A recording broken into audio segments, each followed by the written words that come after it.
Hello again, everybody. Welcome to 4-Star Chicago Sports. This is the Barely There podcast on a frigid Wednesday night. But the Sun-Times is reporting the Bears are opening up the vault and getting ready to pay Caleb Williams. We want to find out, talk about, I guess, how much, how little, or what this should be, what the appropriate amount is.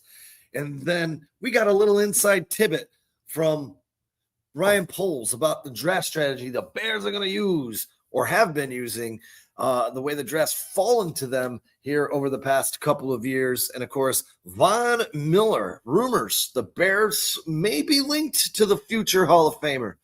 Going inside the numbers might not be a bad idea to get the veteran in here. We got a couple other veterans to look at, too. We're going to talk about it all with you right after this.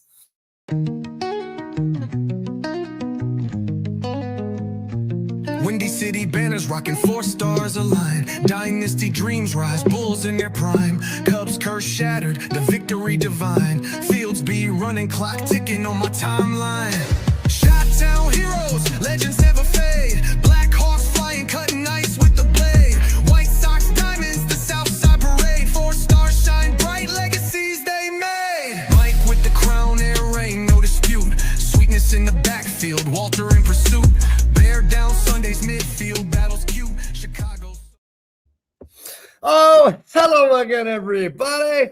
We got a busy sports week. Unfortunately, it's not football. The Cubs get back on track. They take 2 out of 3 as they head off to Cleveland for their first road trip of the season.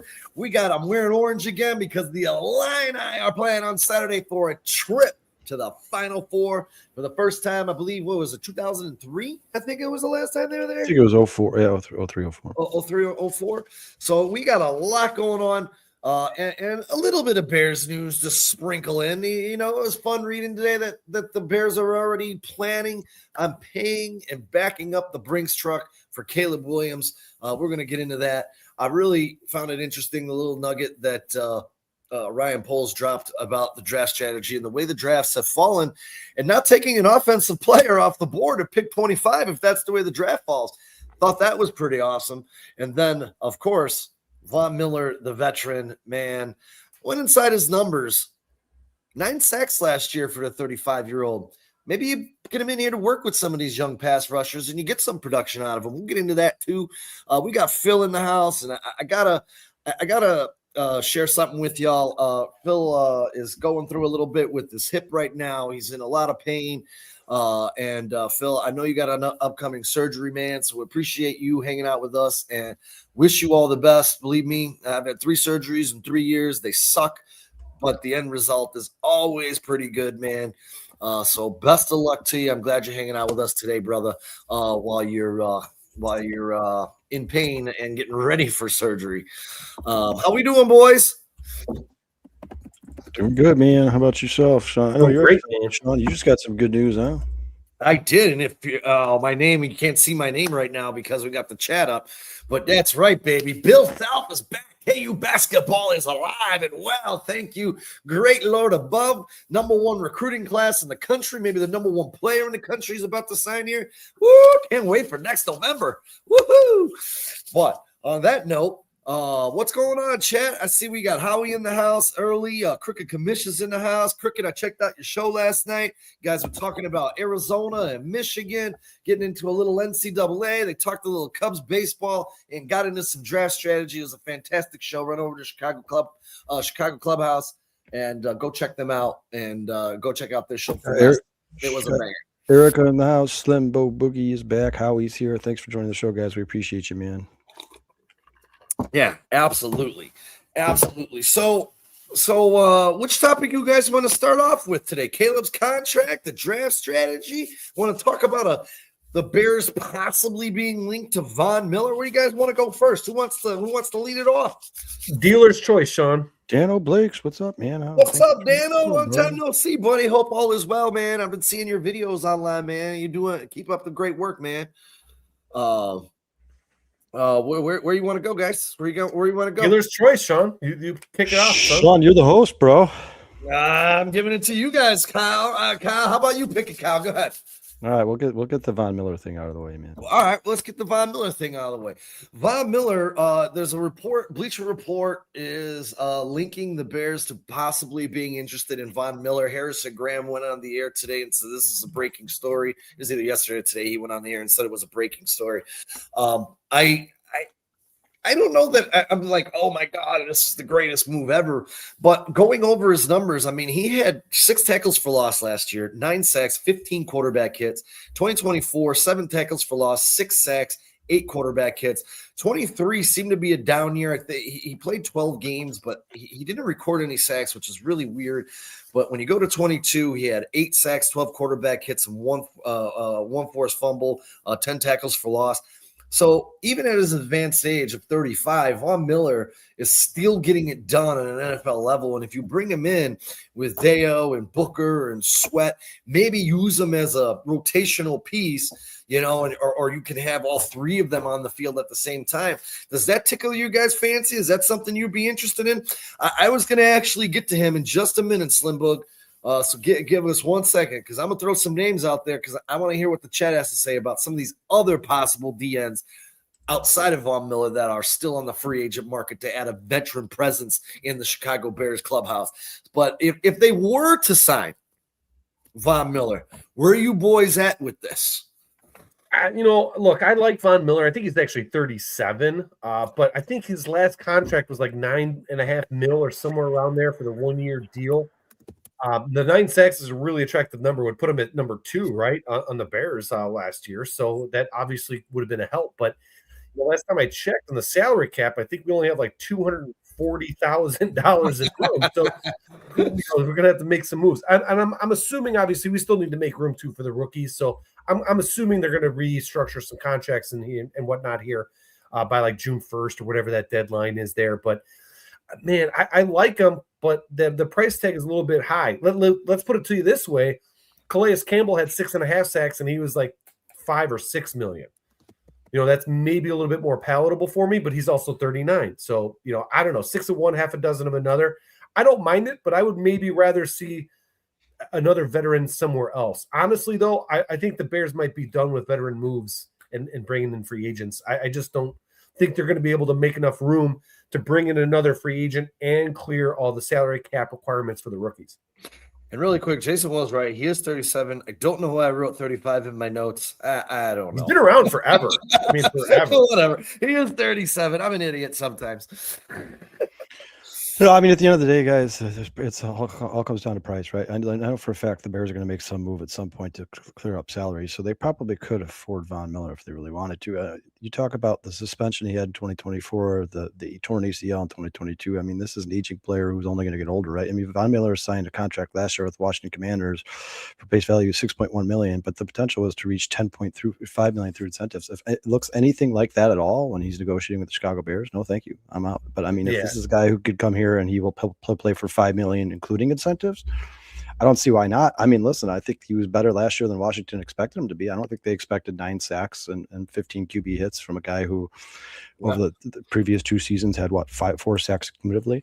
I'm not saying I don't like Von Miller. I'm not saying he couldn't contribute to this team. It would definitely be in a rotational role, but there are guys out there who I think if you can get a better price, guys that people are in the chat are talking about, Cam Jordan, Clowney. It's kind of the same situation. An aging player he's going to be rotational, not going to give you a ton, doesn't have a ton left in the tank.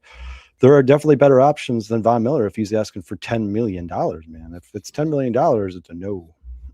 Yeah, I'm a hard pass too, Kyle. I honestly, though, I don't believe that they're going to pick up another defensive end, unless they do it in the draft. I think they're happy with the guys that they have. I really do believe that. They believe that.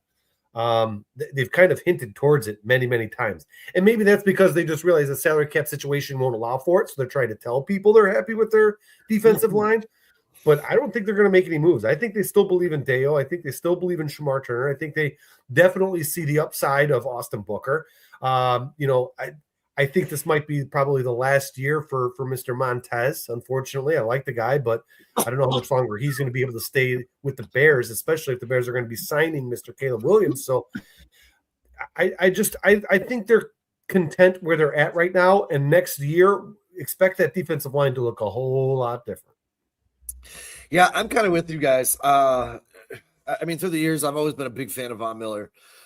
But if you're going to go get a veteran, there's one guy that really sticks out to me as a guy that I would prefer on the list. I've seen some guys say Clowney and Jordan, but AJ Esponcia is a guy that I would be willing to pony up a little dough and get that presence on here. He had a really good career with the Buffalo Bills. I'm actually kind of surprised the Bills aren't bringing him back. It could be a cap situation for them as well. I still think he has something left in the tank personally. There are a couple other guys that are out there. Kyle Van Noy, Derek Barnett, who else I wrote down? Joey Bosa, Clowney, Jordan, Von Miller, obviously, and Leonard Floyd. Any of those guys spark your interest as a veteran presence to bring in? No, because you know what? It's a premium position, and because of their experience, they're going to want too much money, and they'll have to go to a team that actually has the cap room and space, and might be wanting to make a push or something. But I was just looking at it. You know, Von Miller hasn't had a double sack season since like 2018. It's been a while. Yeah. But if he came in and added 9 sacks like he did with Washington last year to the sack totals of, say you get another 10 out of Sweat, you get 6 to 8 out of Booker, maybe 6 to 8 out of Deo if he's healthy. And he's a coach on the field for guys like Booker and Turner, I don't know. For me, I'm with you guys, though. It really does depend on the price. I'm not ponying up. It's price derivative. If you want to get it for like $3 million, come on over, dude. Yeah. I thought that AJ Espinosa guy signed, didn't he? I don't believe so at this moment. Where did he play last season? He was a Bill. I thought he was on the Browns. No. His whole career's been on Buffalo.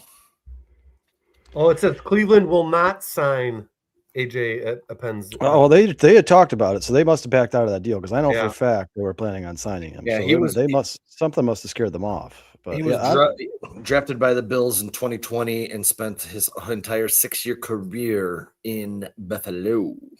I don't know, man. I mean, you guys, at the end of the day, unless you're talking about a Von Miller or Jadeveon Clowney, maybe you get 6, 7, 8 sacks at them if you're lucky, and each it's taken its toll. But at the end of the day, I think most of these guys are in that same conversation. I don't think there's a big enough difference between them and guys like Dominic Robinson or Shayenka, the guy they had the Bears signed, traded for halfway through last season. So if you feel like you need more depth, if you feel like you need one more piece, go get a guy for $850,000 league minimum, a guy like Dominic Robinson, like the same younger guy with more juice. Yeah, I just at this point, you're going to go put $10 million into a guy like Von Miller, hoping that his age hasn't caught up to him and he's going to get you 8 sacks. To me, it's not worth it. I don't know. I agree with Jason. I don't know if they're necessarily happy with the room. I think they are going to address it in the draft, but I just don't think there's anybody in free agency that is going to change the dynamic of the Bears defensive end room, right? I just don't think it's there. And you're talking about what I believe is probably maybe not like in terms of top tier talent, one of the deepest defensive end drafts, but in terms of depth, there's a lot of good defensive ends in this draft, or at least a lot of defensive ends that the experts believe are going to have impacts in the NFL. Guys who are going to be better than Dominic Robinson, you could probably get in the 3rd round. If I'm the Bears, I'm doing something like that. That's the route I would go. You guys know where I stand now at this point. After the Bears have spent all this money, they're basically out of money. Build through the draft, man. Just continue to build through the draft, because if you're going to pay Caleb Williams, what we're going to talk about here in a minute, what I think they're going to pay him, you better have a lot of rookie contracts on your team, man. You better, especially for premium positions, defensive end, left tackle, wide receiver. You better have a lot of rookie contracts on your team when you pay Caleb Williams, man. He's going to set the record. We know when you pay these guys, there's ways around it, as we've seen in Buffalo just this past season. We've seen in Kansas City 3 times already with restructures of Patrick Mahomes' contract and turning that contract into a bonus so he still gets his money. So, I'm not a big believer in the salary cap. I'm always say fuck the salary cap. I'm sorry, because it's manipulated and so many different ways by teams. I don't even care about the salary cap, because look at, again, Kansas City didn't have any money. What did they do? They took their 3 highest players. They turned that money into bonus checks, into signing bonuses. And guess what? They filled their roster with the needs that they had. And, good teams will continue to do that. Like Buffalo just took Josh Allen's contract, took his turn it into a signing bonus so they can pay the money that they needed to make the trade for DJ Moore. Yeah, So it's coming. Something has to come because they don't have enough money to sign the rookie class. They just take. I think they're just being tedious about it because they don't know exactly how much more they want to spend this offseason. But you know for a fact, guys, either restructures or trade or cuts are coming at some point because the Bears have no money. Jason, Yeah, you said it's like less than $1 million, I believe. Less than 300,000. And the last thing on the Von Miller, he did play back with Dennis Allen in 2011. I know that was eons ago. 68 tackles, 11 and a half sacks, 19 tackles for loss. That was kind of in his heyday. But I do personally believe myself that if we see one of these veterans signed, it will be post-draft after they see how the training camp. Yeah, that's usually where Ryan Poles makes his last minute additions, this training camp. And that's kind of something we've kind of gotten used to, with Ryan Poles, those big time last minute training camp guys. It's kind of a theme in Chicago. They brought Dexter Fowler back into training camp. They signed it seems like Chicago sports likes to leave you on the edge of your seat. And then they're like, oh, guess what? We're bringing Ryan Poles himself has done it numerous times. He did it last year with Nashawn Wright and Nick McLeod. This is something that we've gotten used to with their organization, man. They set the roster, they make the practice squad, and then when all the rest of the releases happened, the Bears start shuffling guys around a little bit. I think you're going to see some more of that this year for sure. Bruce is out on Von Miller as well. I think the chat was mostly billed through the draft as well. So, hey, it's just news on a very slow-moving news week. A little tickle for our ear to talk about, I guess. Jason, where do you want to go next? Caleb? Are we going to talk at all about those compensatory picks? We can. Because I was looking at it just out of curiosity before the show started, and I got a little curious, like, you know what? I don't really recall the Bears getting, when's the last time they had a compensatory pick, right? When's the last time, how many have they had? So I did a little bit of a deep dive, and the Bears are 25th since 1994, since the compensatory pick system started. They're 25th in the league in compensatory picks. And when they do get them, over 60% of the time they trade them away. It just baffled me. And then I wanted to see, well, who gets all of the compensatory picks? Who's getting the most? And the top 5 teams are the Baltimore Ravens with 64. The Bears, by the way, are at 21. Dallas Cowboys 60. Green Bay Packers 54. Los Angeles Rams 53. And the 49ers 49. Now, I don't know if this is just because for years we've had so many crappy GMs and we just haven't been taking advantage of that. But they did just, I believe, in 2020 start it was supposed to be before just players that were leaving your team and the players coming in don't have an equal value in either salary, honors, time in the league. Now, if you develop a player and they become a head coach or an executive, you're supposed to get these compensatory picks anywhere between rounds 3 and 7. But it's really puzzling to me that the Bears have not been really taking advantage of it. And really, I think they've only had 3 since Poles took over. And he traded, I think, 1 or 2 of those away. One of them, I know one in 2020 before Poles got traded away to get Nick Foles. That was a genius idea. So I don't know. I really hope we get them. I'm not sure we will. But I would really like to see the Bears in the future start utilizing some of these systems and getting some more of these extra picks. Because if you look at those teams that I just talked to you about, I mean, the Ravens, perennial winner, they've been to Super Bowls and won Super Bowls. The Cowboys, perennial playoff team, or at least winning games. Green Bay Packers, they seem to win a lot of games. The Rams, they win a lot of games. The 49ers, they seem to win a lot of games. I mean, there might be something to these compensatory picks that teams, or some of them anyways, taking advantage of that Bears are not. And I'd like to see them take more advantage of it. I don't know about you guys, but obviously I want to see people get developed. It sucks to see coaches leave and players leave, but maybe we should stop trading away those picks and start keeping them and using them to draft more players because we need as many picks as possible. Mike says trade them all for trade them all. Yeah, it's tough for me to comment. I'm not gonna lie, guys. I'd be lying to you if I sat here and told you what the criteria was to accumulate compensatory picks. I have no idea. I don't know. I know that if you lose a certain amount of talent without adding Like if you lose two of your Equal highest or paid better players, talent. Correct. yeah, and you don't add two players to replace them, then you get those compensatory picks. But yeah, I mean, I guess at the end of the day, you just got to be better at drafting, right? If the Bears are better at drafting and they were trading guys away who were talented players, like what they did with Roquan Smith, and I think they got a compensatory pick for that. If they had more of those guys, then they would probably get more of those picks. But yeah, they just need to get better as an organization, and in all facets, they need to get better in the draft. They need to get better in free agency. They need to get better at everything. But I do believe, Jason, the more that this culture changes, the more of the championship caliber team the Chicago Bears become with guys like Ben Johnson and Dennis Allen here. I think that you are going to start to see some of those things change a little bit, and the Bears will become one of those top tier organizations. I mean, they should be, guys. They're the charter franchise for the NFL. Yeah, I thought I would think this year, if they were awarded an extra third round pick, I don't know that they would be trading that one away. I think they'd be using it. They're just. I'm a little bummed at, the low amount of picks that we have. It's, when you're like the Eagles, or the Eagles got like 9 to 11 picks in the draft, something like that this year. You have the ability to, hit and miss on some of these guys, but in the Bears situation, when we're sitting with low picks like we are, and then getting hosed by the NFL and not getting a pick that we actually deserve this year and next year. Yeah, man, it would be hard pressed for me to say that. I'm glad Poles is still fighting for him, or Kevin Warren, or whoever's there fighting for him. If they were to get him, I hope they were to utilize him, because, man, this third round, you could get a center, you could get a safety, you can double up on a position if you got an extra pick.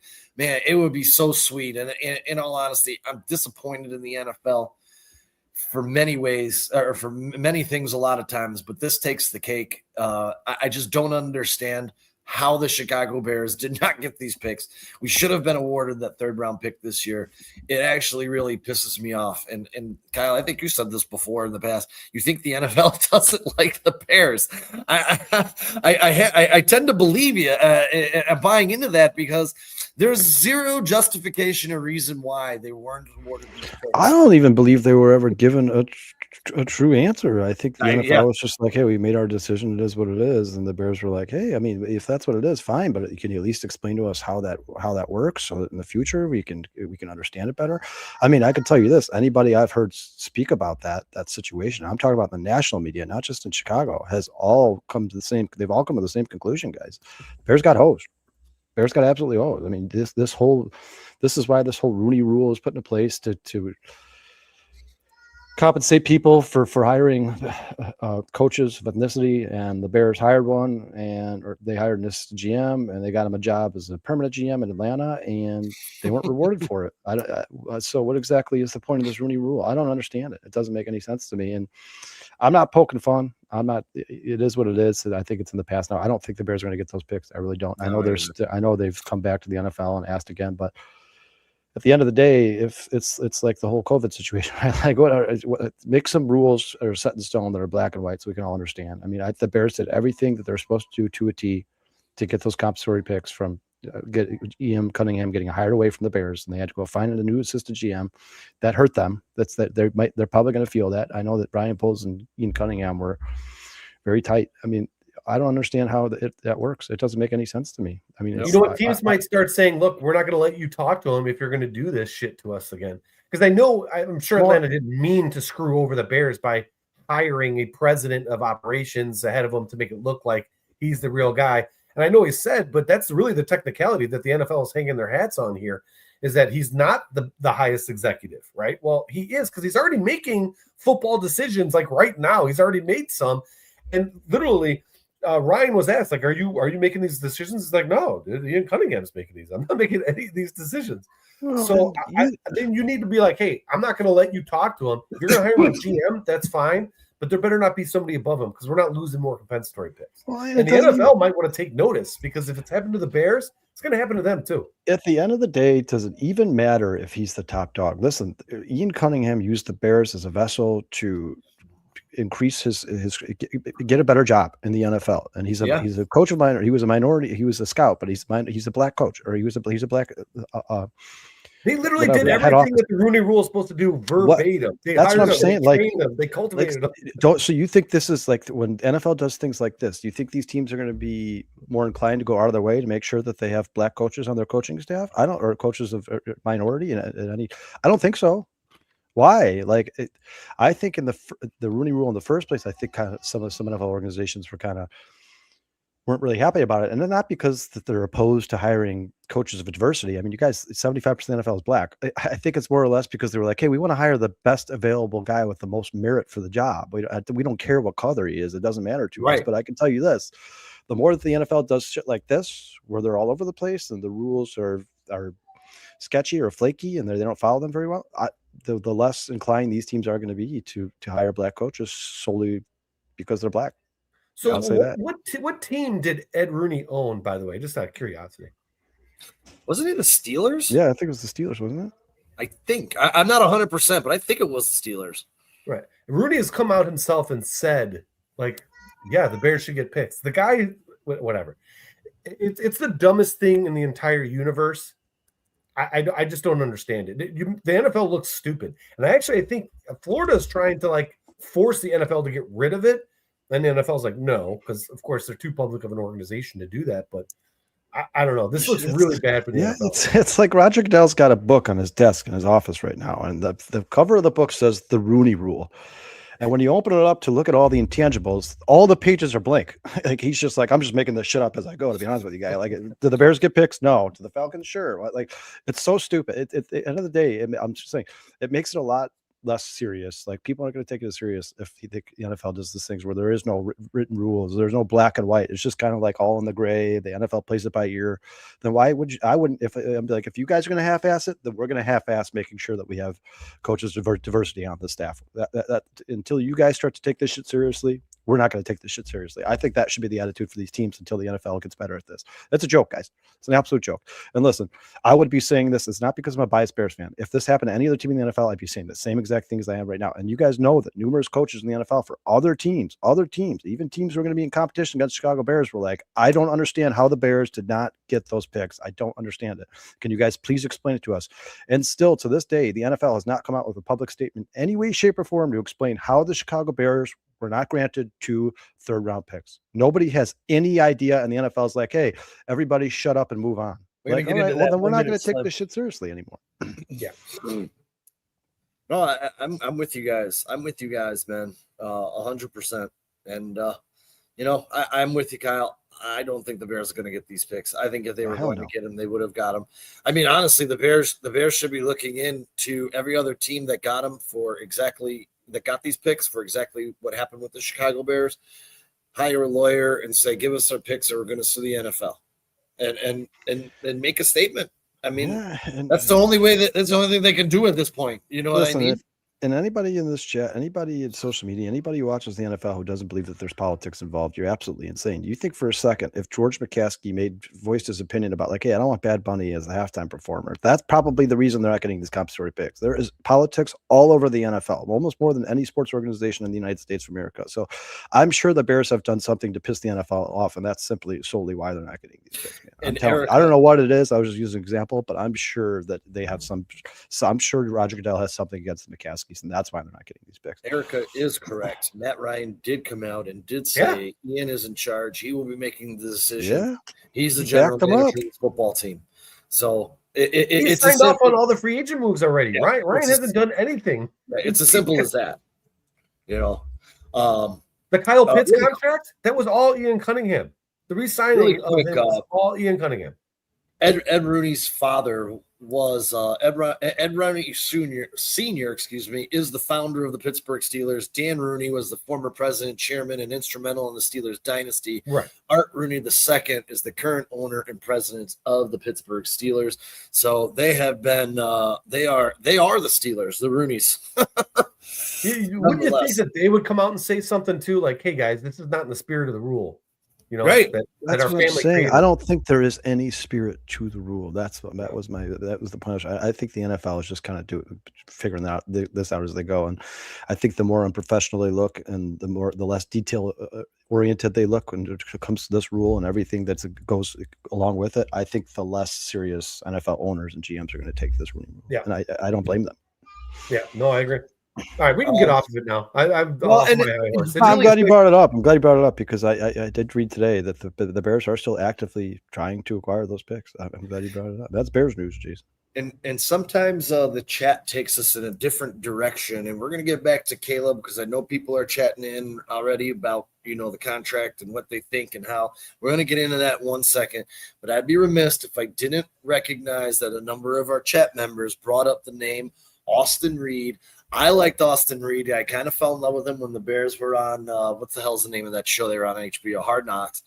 I thought he was a good kid. He had his debut in the UFL, throwing for 367 yards, 3 touchdowns, 65% completion percentage, leading the Renegades to a 36-17 victory over the Houston Gamblers in week 1 of the season. He had a 120 passer rating. Unfortunately, it didn't work out for him. I know some people in this chat are saying he's better than Tyson Bagent. I'm going to trust the coaching staff that he's not. I mean, look, man, UFL, man. I was just going to say the UFL is not the NFL. People talk about the draft. They're like, yeah, but he played in the Mountain West, so we can't draft him because he played shitty competition. You know what's shitty competition? The UFL. Yeah, that's shitty competition. If I will say this, practice squad. Yeah, exactly. I will say this though. All those people out there who absolutely despise Ryan Poles. I'm not saying you guys do, but there are people out there who don't like it. This guy may now have drafted a top 10 starting quarterback in the NFL, a top 10 backup quarterback in the NFL, and the best quarterback in the UFL. So whether you like Ryan Poles or not, maybe continue to draft our quarterbacks for the rest of his life until he passes. And put some respect on his too much name. about it. I was too busy grinding my absolute face off in the offseason. That's right. I love Tyson Bagent.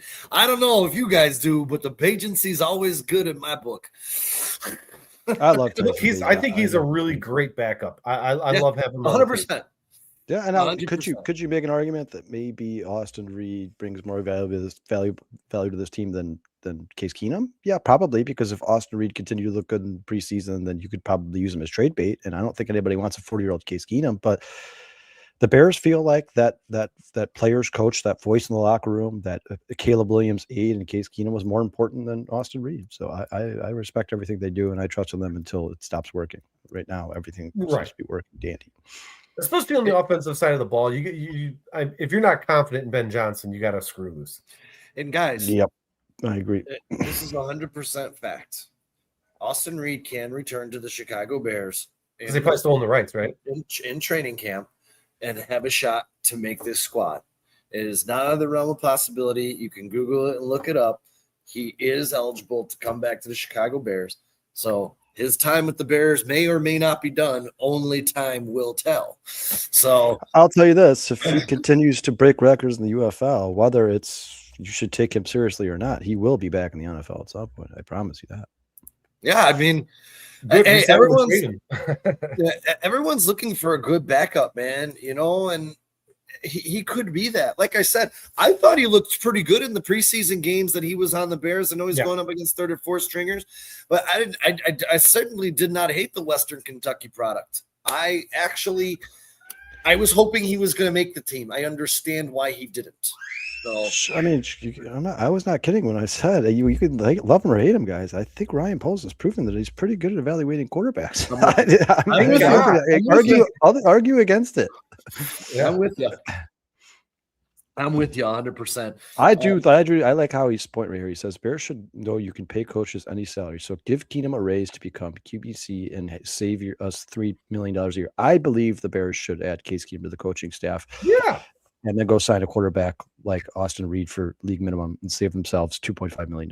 I agree with you. That's actually a really good point. Why are you paying him $3 million to be a player against the salary cap? He's your third string coach. You don't think he's good enough to supplant Tyson Bagent? You obviously want him here because he's obviously a positive voice in the locker room. Then make him a coach, man. The NFL teams have like 738 coaches, but you might not get a compensatory pick because he's white. Yeah. In a bit of news, the chat's also blowing up, and they want to talk about some exciting news that came out via the Chicago Tribune today, the Sun Times, saying Ryan Poles has discussed with the team that the team is already planning ahead for the contract extension talks next year with quarterback Caleb Williams. He said, we're making progress. This is exciting. He would be thinking about planning for that. It's really a summer project. Matt Feinstein is digging into it right now. We've had preliminary conversations because we want to take some of these things into consideration as we build a team. Crazy how we're already halfway through Caleb's rookie contract. One thing's for sure, he is getting paid. Now, Do you guys, did anybody else find it funny that their financial officer's last name was Feinstein?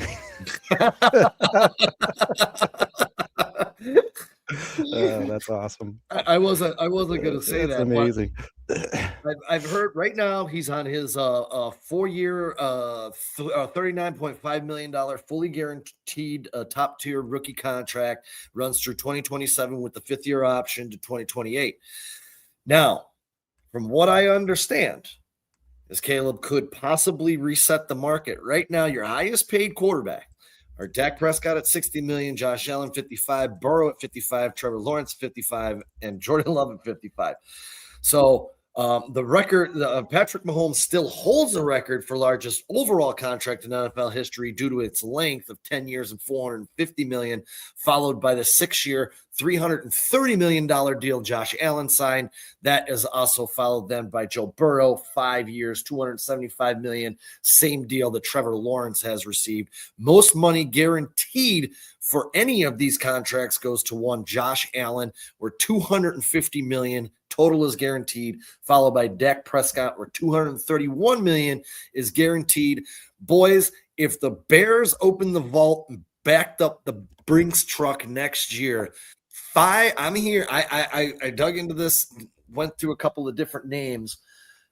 They were saying it's a very good possibility he resets the market at 5 years, $325 million. That would be $65 million a year, $5 million more than any other quarterback in NFL history. Now, I've seen a lot in the chat about completion percentage and this, that, and the other. He's got to prove this. He's got to prove that. Are you guys ready right now? W's. That's what gets you paid, Sean. W's. There you go. And he seems to have that right now. He seems to be heading in the right direction. And we went through this last year, right? Where we were talking about completion percentage this, completion percentage that. But people don't put into effect completion percentage also has to go into effect. Receivers have to catch the ball when they're thrown to you in your hands. That affects your completion percentage. And having a mobile quarterback that occasionally has to throw the ball away because he holds on to it longer than statues. That also is going to affect your completion percentage. Yep. Now, say he goes through this year, everything takes a tick up from last year. Coming into where they could start negotiating. Is 5 years, $325 million too much for you boys? Or is that just right? Too much, too little, or just right? No, it sounds right. And the later you go, the more expensive it's going to get. I was actually thinking in my mind somewhere around that $300 million mark. But I can tell you this, what scares me about it is that Caleb Williams is obviously a very busy, a business savvy type of guy. He's got his brain in the game. Like he's thinking about it right now, I guarantee, especially if they're beginning talks with him about it. My worry is that maybe there is an argument over the completion percentage, and that isn't getting into the dollar amount he wants. I think if you believe that Caleb Williams is your guy, I wouldn't sign him to a 5-year deal. I'd sign him to a 10-year deal. I agree. Send him to a 15-year deal. Who gives a shit? Front load it all, and then you can always do what Kansas City is doing. And hey, you know what? We're going to restructure you, get your bonus. Restructure, get your bonus. Restructure, get your bonus. And you got all the time in the world. And you know what? If you got to eat those last 5 years of the contract because he's old and he's not good anymore, great. Hopefully you've drafted another quarterback and are grooming him already. So, if you're going to sign him, I would do it for as long as possible. Give him whatever you think is fair. He's the quarterback. I mean, the reason why Josh Allen is so high in the fully guaranteed money is because they know that he's there until he retires, right? Yeah, he's there. Injury happens. The last time some team did that and failed, and really the only time I can think of it failing is Cleveland doing it with Watson. Sean Watson. By the way, if he was healthy and would have played, it probably wouldn't have been that bad of a deal, though.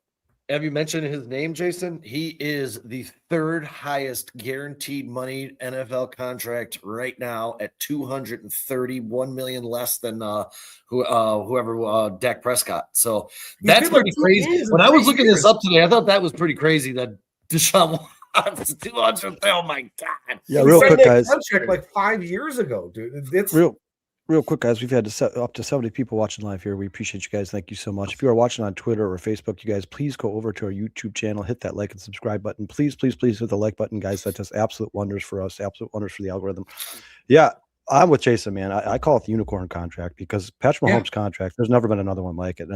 In 2020, Patrick Mahomes signed a 10-year deal that runs the 2021 or 2031, 2032 season with a max value of $450 million, with incentives $503 million, excuse me.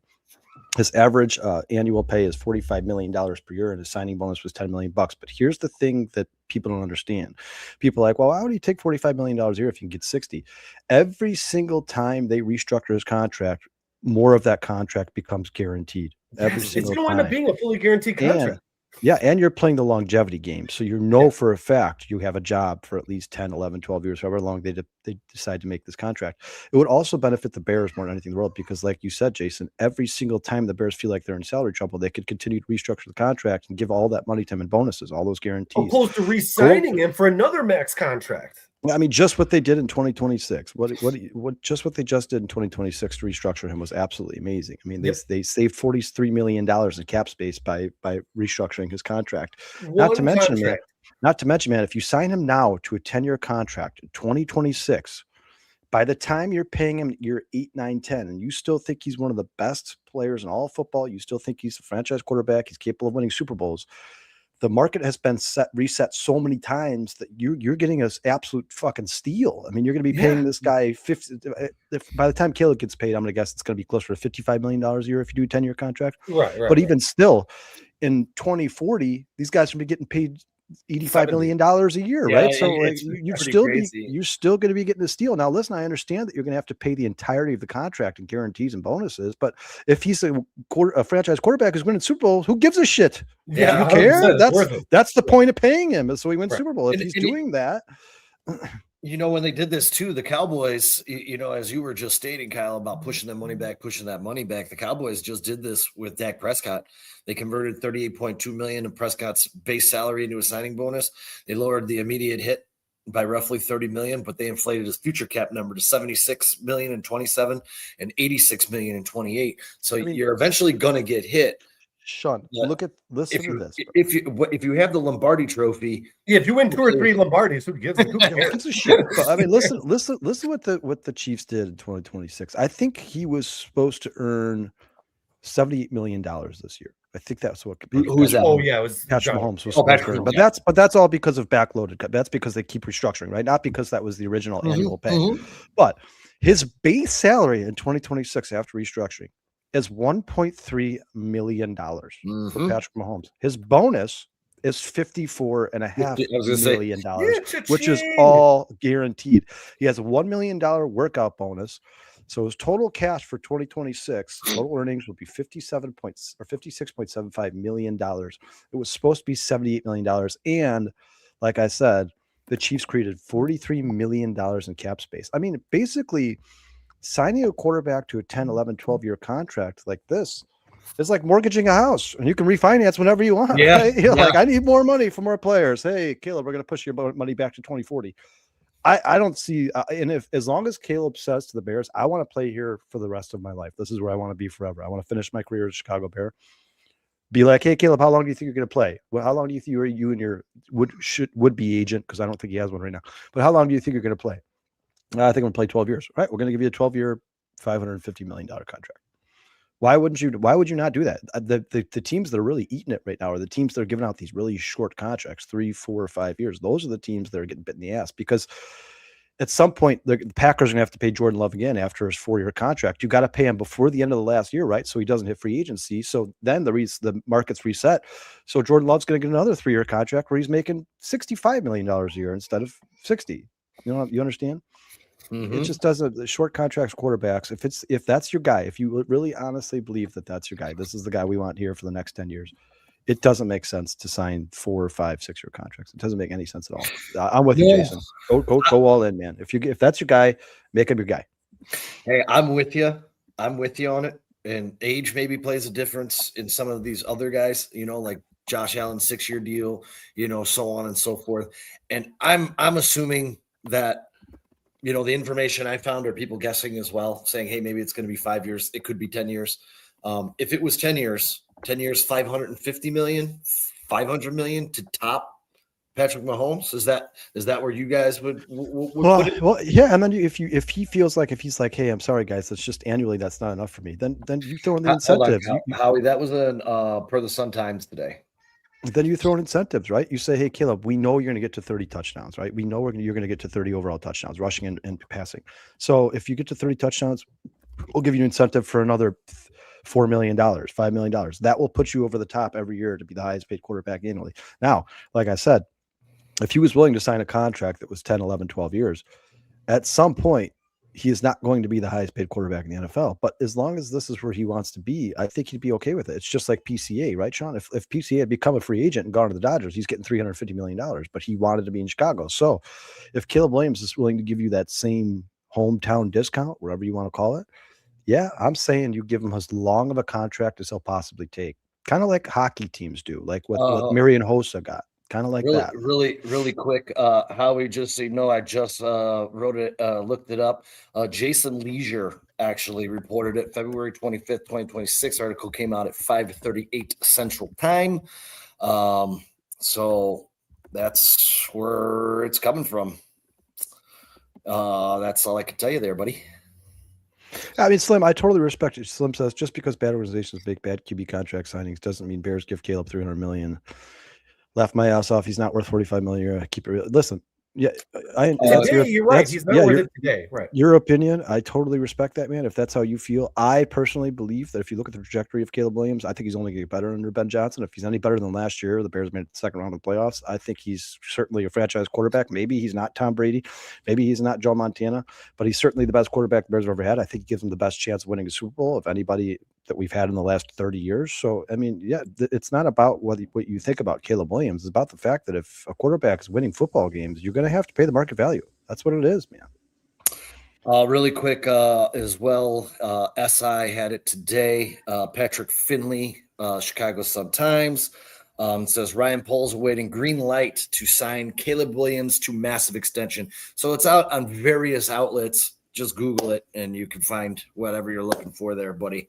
Yeah,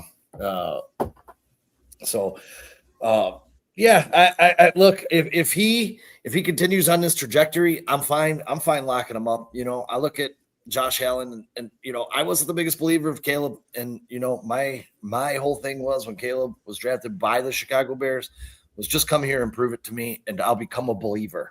Make me believe in you, because we've been scoring so many times at the quarterback position. The Bears have just never had success there, whether he was the greatest talent ever or not. And to believe the hype is great, but I want to see it on the field.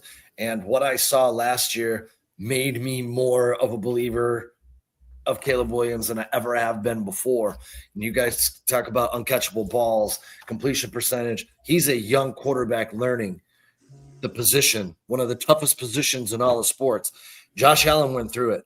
Peyton Manning went through it. John Elway went through it. You're not going to find very few quarterbacks that just come in and have a massive amount of success, especially going through the rookie season that this kid had to endure and the leadership that he showed. Well, he endured probably one of the worst rookie seasons of any quarterback in the history of the NFL. Multiple coaches on all different levels. I mean, another coaching change. It's been an uphill battle for Caleb Williams, man. It's been an uphill battle for Caleb Williams, man. Sorry, Sean, I didn't mean to cut you out. No, I'm just saying, like, you're starting to see what everyone told you he was, and it's coming to the forefront. And you just talk about now you want to see him take that next step and be the first half quarterback that commands the game from start to finish, not just be Captain Comeback. But you also know that when he becomes that, he still has Captain Comeback in his back pocket. You know what I mean? Because we've seen him do it multiple times. The kid is going to be a revolutionary quarterback, in my opinion, here in Chicago, if they are going to jump the gun, and I believe they will, because it is, again, one of the most premier positions in all of sports.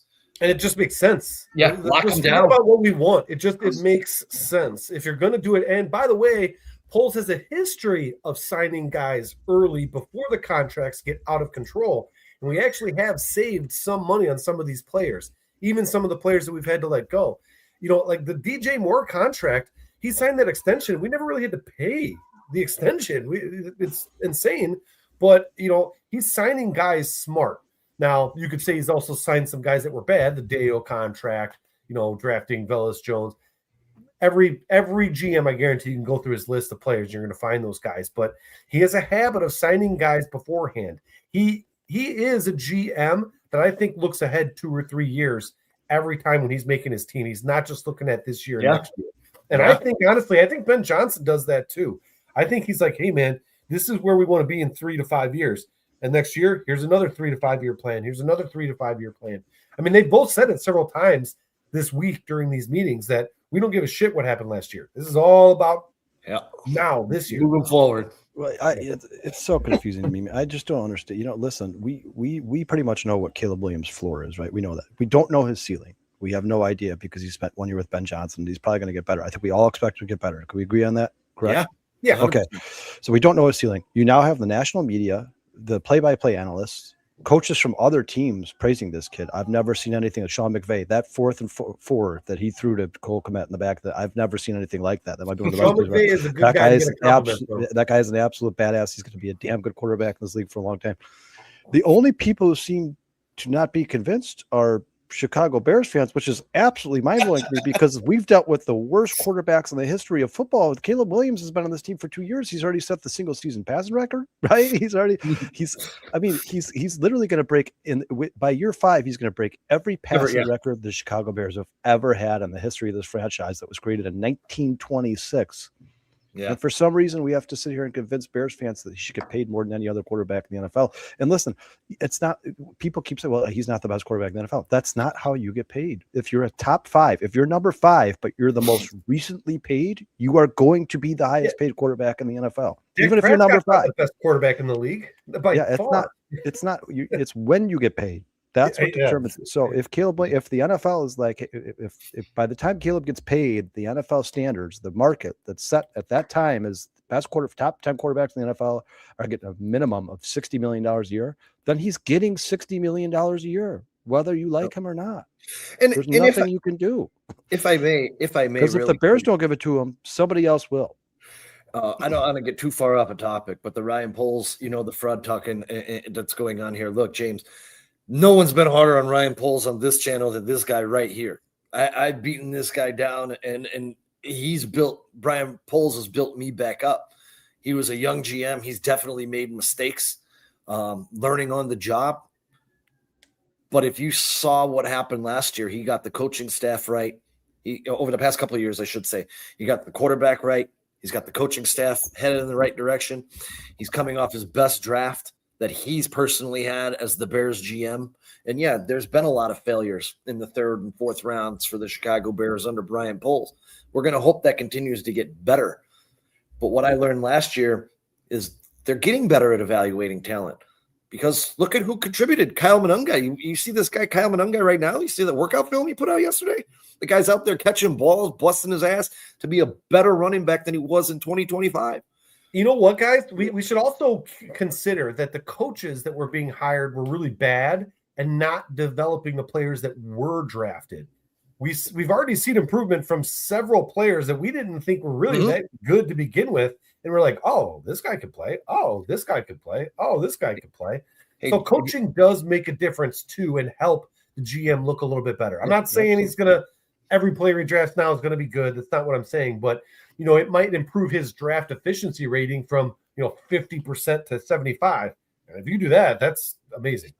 And Ben Johnson, James, is here. Why? How did Ben Johnson get here? Well, first and foremost, Ben Johnson's what he said, he quoted out of his own mouth, was most important to him when looking for his next team was that the front office is aligned with the coaching staff. So obviously he doesn't disrespect Ryan Poles too much, or he probably wouldn't be here. Not to mention the fact that right after Ben Johnson was signed here, the Bears extended Ryan Poles, and Ben Johnson looks happy in Chicago Bears apparel. So as far as I can tell, guys, there's a great relationship between the GM and the head coach here. There's a great relationship between the head coach and the quarterback. I think this is the best position the Bears have been in a long time, and the guy who's running it all, his name is Ryan Poles. I hate to When say was the last this, time James. that's happened too, guys? Where it seems like the owner, the guy who's running the business, and Kevin Warren, the GM, the coach, and the play, like everybody is all in alignment. It's kind of weird. It almost is like a Stepford Wives of football thing. It's Let weird, me ask but- you this, James. Let me ask you this: if the Bears win a Super Bowl in the next 3 years, where do you stand on Ryan Poles? Like, how long? Yeah. What would Ryan Poles have to do for you to come on this podcast to be like, you know what? Maybe Ryan Poles is better than I thought. He just had a slow start and he had to learn from his mistakes. I mean, you can't be the guy who's in the chat like Ryan Poles sucks. He's a fraud. He's terrible. If he wins 4 Super Bowls, because that's not going to make you look very. And Dante, I'm a little confused. That the critique was always every pick was scheme versatile. That's unrealistic. I'm not sure. I think when it comes to Dennis Allen looks for versatility in his players, in his scheme. That's a fact, and that's what he's drafted throughout his tenure as a coach. But I'll tell you that I'm confused. I'm not sure where that come from. So clarify that for me. I'd love to rebut back for you, bud. Yeah. And look, man, for me, and Kyle, you know this, and James, you could say any idiot could have drafted Caleb Williams. Any idiot could have traded that first pick and took Jaden Daniels and not took Caleb Williams in that same draft. That wouldn't have been or like, Drake oh my May God. or Michael Penix. It wouldn't have been crazy. Bo Nix. so he planted his flag and said, "This is my quarterback. This is my guy." And just because everyone always says, "Hey, this is the best guy. This is the best guy," maybe it wasn't what we thought. Everyone said Tyler Warren was the best guy at the tight end position last year, and they went with Colson Loveland. So it's not always set in stone, black and white, cut and dry, is what I'm saying. Everybody wanted Jalen Carter. He drafted Darnell Wright. We now have one of the best right tackles in the NFL, if not the best right tackle in the NFL. And anybody who says, well, Sewell's better than he is, bad news for you guys. Sewell's left tackle now. So looks like Darnell Wright's going to be the best right tackle in the NFL. Yeah, and here, man, I again, James, I was really hard on Poles, and I'm still not 100% there. I want to see what he does with this draft this year. I've said this numerous times. Sure, he should be constantly evaluated. Never should you be like, all right, well, he had 2 drafts in a row, so I'm never gonna judge or critique Ryan Poles again. Even if he has 5 good drafts in a row, but then like by year 8, 9, 10, he's starting to go senile and he starts having bad drafts. Get him the fuck out of here. It's the same thing you'll hear from the Patriots fan base. Like, listen, Bill Belichick was an amazing coach who did a lot of great things for the Patriots. But towards the end, it was bad. But yeah, man, when he towards the end, when the NFL was adjusting and changing and he wasn't staying with it, the game was passing him by and he was drafting the same old type of players that he was 20 years ago. All the Patriots fans of the world were like, get this guy out of here. He's ruining the franchise. The same is going to be said for the Chicago Bears. I just think as Ryan Poles' career, his tenure has gone on here, I think he's gotten better. And last year was his best season ever. So let's wait to see what he does next season. And I don't know that Flus developed Brisker or Gordon. I mean, Brisker, to me, Brisker's always just been an okay player, and Gordon is a naturally talented individual who's going to excel at what he does because he's a naturally talented individual. I don't know that. Name a player during the Flus era that got better. Yeah, there wasn't. You know what I mean? So, like, I'll tell you this, and I mean this wholeheartedly. If this man plays an entire season, you might see a Pro Bowl around his name. You might see an All-American. Yeah, All-Pro. All-Pro, yeah. I don't know, man. I don't want to make this a conversation about Ryan Poles. We're talking about obviously the Caleb Williams contract extension. There's things that Ryan Poles has been absolutely amazing at, especially finances. And I know even the players you don't like, the way he structured these contracts, he's one of the best GMs in all of football. He's been bad at free agency. The guys, the talent evaluation, guys like Nate Davis, guys like Deo, guys like Grady Jarrett. But I think the more input, the more help he gets from a coaching staff, guys who have been in the NFL like Dennis Allen for a very, very long time, the more people he can lean on and the more he learns from his mistakes and the more he starts to see a vision that the coaches give him. Like Ben's like, this is what I want my offense to look like. Then Ryan's like, oh, well, then I think I need these players. If that's what you're trying to do with this offense, then I need these players. I think the more comfortable Ryan Poles becomes, I think the better this is all going to get. And right now, for Bears fans, there's a lot of Bears fans who seem like they're very doom and gloom, or like the glass is half empty. This is the most excited I've ever been as a Chicago Bears fan. Last year was one of the most exciting seasons I've ever seen. And even though they didn't make it to the NFC Championship game or the Super Bowl like they did in 06, at least we now have a franchise quarterback with a bunch of young stud offensive talent around him. When's the last time Bears fans could say that? It's been 20 years. Well, starting to take it seriously. Yeah, breaking news. Ryan Poles did that. He rebuilt the offensive line. Ryan Poles drafted Rome Odunze. Ryan Poles drafted Caleb Williams. Ryan Poles drafted Coastal Loveland. Ryan Poles drafted Luther Burden. Ryan Poles. You ask Bears fans though, it's Ben Johnson. This team, man. Not Listen, but I think it's you think if you ask Ben Johnson that, Sean, on a solo conversation, he'd be like, "Yeah, Ryan." I'm with you, bro. No, he'd be like, "Yeah, it's a team effort, man. We all build our draft board.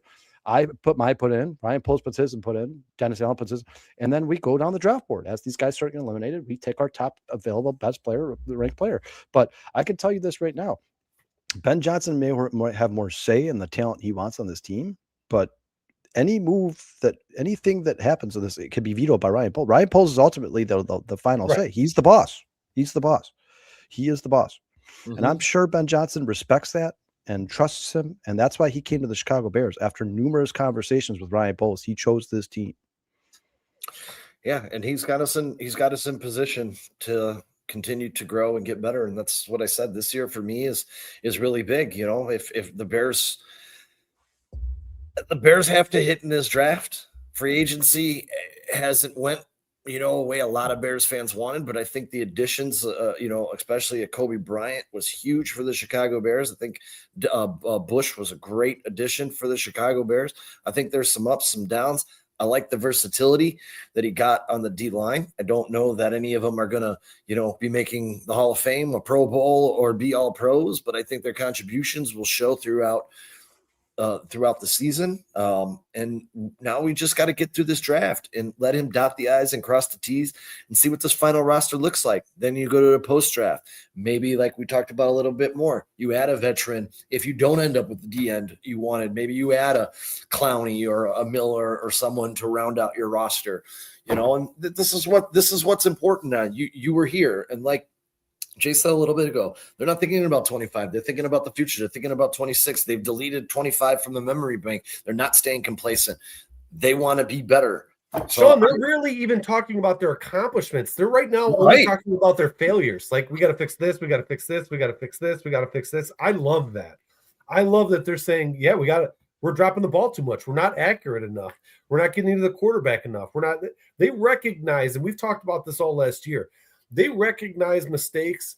They formulate a plan to fix the mistake, and then they fix the mistake. They fixed a lot of stuff last year. There's still, don't get me wrong, tons of stuff that needs to get fixed, but they fixed a lot of things in a hurry last year. And I'm hoping that isn't a fluke and it just continues on to next year. Right? And I think if you ask those guys, everybody in that coaching staff and front office will tell you, we're not where we want to be yet. We're still not there. And I'm not talking about a Super Bowl win. I'm talking about as an organization, as a machine that runs and produces wins, because that's really what you want with a sporting team. You just want your product is W's. That's the only thing you should be making is W's. However much money it costs, whatever player, it doesn't matter how you get there. Just manufacture W's. And that's not just in the regular season, it's in the playoffs as well. So hopefully, a lot of those mistakes that we saw weren't just flukes. I mean, I think there was a lot of problems solved on the offense, still a lot of room for growth in the defense, and we'll see what some of these additions have done. But I think that they're focused on it, and that is why I believe if the improvement isn't great, it's still going to be some improvement somewhere. So that's what I'm looking for. And I'll say if they just all of a sudden get like, we're top 5 in sacks this year for some reason, then I'm going to believe whatever the hell they tell me for the rest of my life, because these guys at that point will be unstoppable. I'll say this too. It depends, like Dustin's saying here, everything's a question if they don't make the playoffs, we're the Commanders. A lot goes into that. To say, you lose Caleb Williams for 8 weeks. Well, yeah. You're probably not a playoff team. So I just say a lot goes into that. And the Bears could still be a competitive team with Tyson Bagent under center and lose 27-24. But if Caleb Williams is the quarterback, maybe they win because Tyson Bagent threw an interception on the last drive where Caleb Williams would have led the game-winning touchdown. So just to say, if we don't make the playoffs, there's circumstances around it, for me anyways. Well, injuries are always a thing, right? If you lose your exactly. starting quarterback, your team's going to suck. It's never really usually how you win anything. Bears fans also need to understand, and I think this is something the coaching staff and the front office understands. Rome wasn't built in a day, guys. And, I think a lot of fans have this idea that, like, oh, the Bears need to fix this hole, and this hole, and then they have a perfect team. This will never be a perfect team. Every team in the NFL has to mask some deficiencies in some way, shape, or form. That's why the salary cap is there, so that nobody can have a Pro Bowler at every single position and just dominate. Well, There's the parity in Dodgers, the league. The early Cowboys, the 90s Cowboys. It's gonna. Even if the Bears win a Super Bowl, there's going to be a guy we complain about all season long. Like, it's going to happen. But as long as they continued on an upward trajectory, the future looks bright, and they know what they're doing, and they have a vision, and they're all on the same page and getting to that point. I think this is the best the Bears front office and coaching staff, the best place we've ever been in. And well, I mean, at least in my lifetime, guys, I didn't see the 85 Super Bowl, but I have more faith in this team winning a Super Bowl than I did in the 06 Bears winning a Super Bowl before 06. Does that make sense? Mm-hmm. Yeah. Like in 05, I was like, I think this defense is damn good, and I think they could probably get the Bears pretty deep into the playoffs, maybe a championship. I'm more confident in this team than I was in that team. And that's because we have a franchise quarterback. And whether people like it or not, as much as Bears fans love that middle linebacker, smash you in the mouth, punch you in the – as much as we love that defense, we've always been used to that. This is a quarterback-driven league, and you need a damn good quarterback to win Super Bowl. And if the worse your quarterback is, the further away he is from being that franchise guy, the more precise you have to be in the more perfect your team has to be around him. I think you have to have the number one best defense in the last 5 years. Yes, every single player, almost every single player on the field has to be an absolute stud. With Caleb Williams, Dustin used this quote a long time ago. He's got to be the tide that lifts all boats. You don't necessarily have to have a perfect roster. You have to have a guy who can make everybody around him better. And I believe that Caleb Williams is capable of doing that. And that's what makes him a franchise quarterback. That's why I believe that the Bears are going to win a Super Bowl with this coach, with this quarterback, and with this GM. So, and why he's going to get a max deal. Yeah, you could say whatever you want about them, guys. But if the goal is to win a Super Bowl as a Bears fan, if they win a Super Bowl, who gives a shit what you think about them personally? Yeah. You got your Super Bowl. So who gives a shit? I don't like Tom Ricketts, but I'm glad they brought the World Series to the Cubs in 2016. I can tell you that shit. I'll tell you this, Brandon, too. If the Bears are on the verge of making the playoffs and they don't with Caleb missing time, also says a lot about Ben Johnson, to me, anyways, that the guy can still get it done. I don't know what a long-term look of Tyson Bagent would be, but maybe he could get us there. I mean, we've seen Nick Foles do it. He went 2-2 with Matt Eberflus and that's what I'm saying. Brown and Nick Harry and Brian Ron Pringle and the worst. I'm not even going to name any of their offensive linemen. I don't know if I can remember them, but I mean, what Tyson Bagent's shown me so far, and the fact that Ben keeps telling us this is a top 232 quarterback in the NFL. I think that if Caleb missed not a substantial amount of time, not 10 weeks, guys, but if he missed 8 games, I think the Bears would for sure still be in contention, for sure, 100%. Yeah, I have a feeling. I have a feeling, and it's going to be predicated very heavily on how that defense responds and how they round out this roster. This draft is huge. Because there's still a lot of holes here. And if the defense doesn't improve, that's probably a bigger indictment on anything about the team right now. If the defense does improve, look, we've said it before. We don't need to be a top 5 defense. We could be a top 15 defense. I'd be very, very happy. Yeah, with that. I think Ben Johnson said that. I think he's like, you got to be good enough to slow the other team down and outscore them. That's the goal. It's not, you don't have to be the number one defense in the NFL. But you can't be ranked 29th against the pass and 26th against the run, whatever the Bears were last year. They have to make improvements. But I will say this. I do believe, regardless what happens in this draft and regardless of the moves they made in free agency, I think if you could just based off of health, I think the Bears would be, by default, are better next year.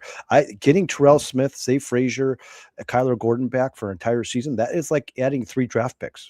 Literally, it's seriously like adding 3 draft picks, man. And adding Bryant and Bush. And I mean, and Shamar Turner. Maybe they get something out of Deo. That's the one guy that I am the least confident. Keep an eye on Elijah Hicks.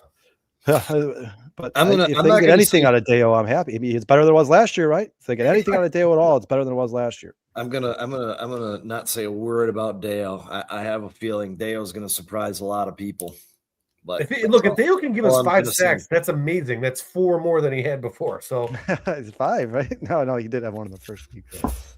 Listen, We'll see what Dale brings. We'll see what this rotation brings, and we'll see what this draft brings. Because honestly, because people were talking about this. Well, Sean, what do you think their draft strategy is going to be? I'll get this comment over here. It says Bears GM Ryan Poles says the team will stay disciplined with their best player available draft philosophy, even if that means drafting offense over defense. If you look at the draft, we've been in here. We've taken the right mentality and taken the best available. That's been an offense. I can't read this thing. It's been very offensive centric, and that's paid off for us. We've got an all-pro tackle down there, right? Colston's going to be an all-pro tight end. So we've done some really good things there. It just hasn't lined up to be defensive line. I think the biggest mistake you can make is forcing something just because that's what you need. I really love that, actually. I couldn't agree with that statement more. I really love that statement, dude. It's kind of a balance between the two, though. You don't want to just take the best available. Like, if the best available player is a quarterback, don't draft him.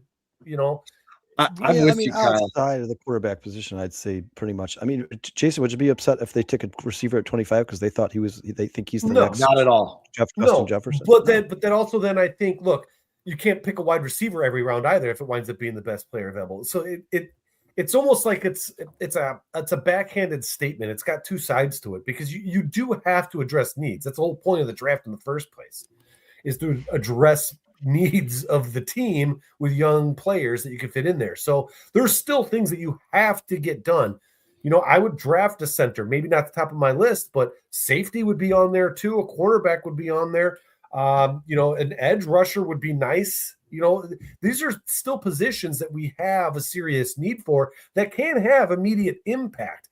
I think the proper way to term it is we're going to draft the player that we think will have the biggest impact at that position, at that pick, at that time.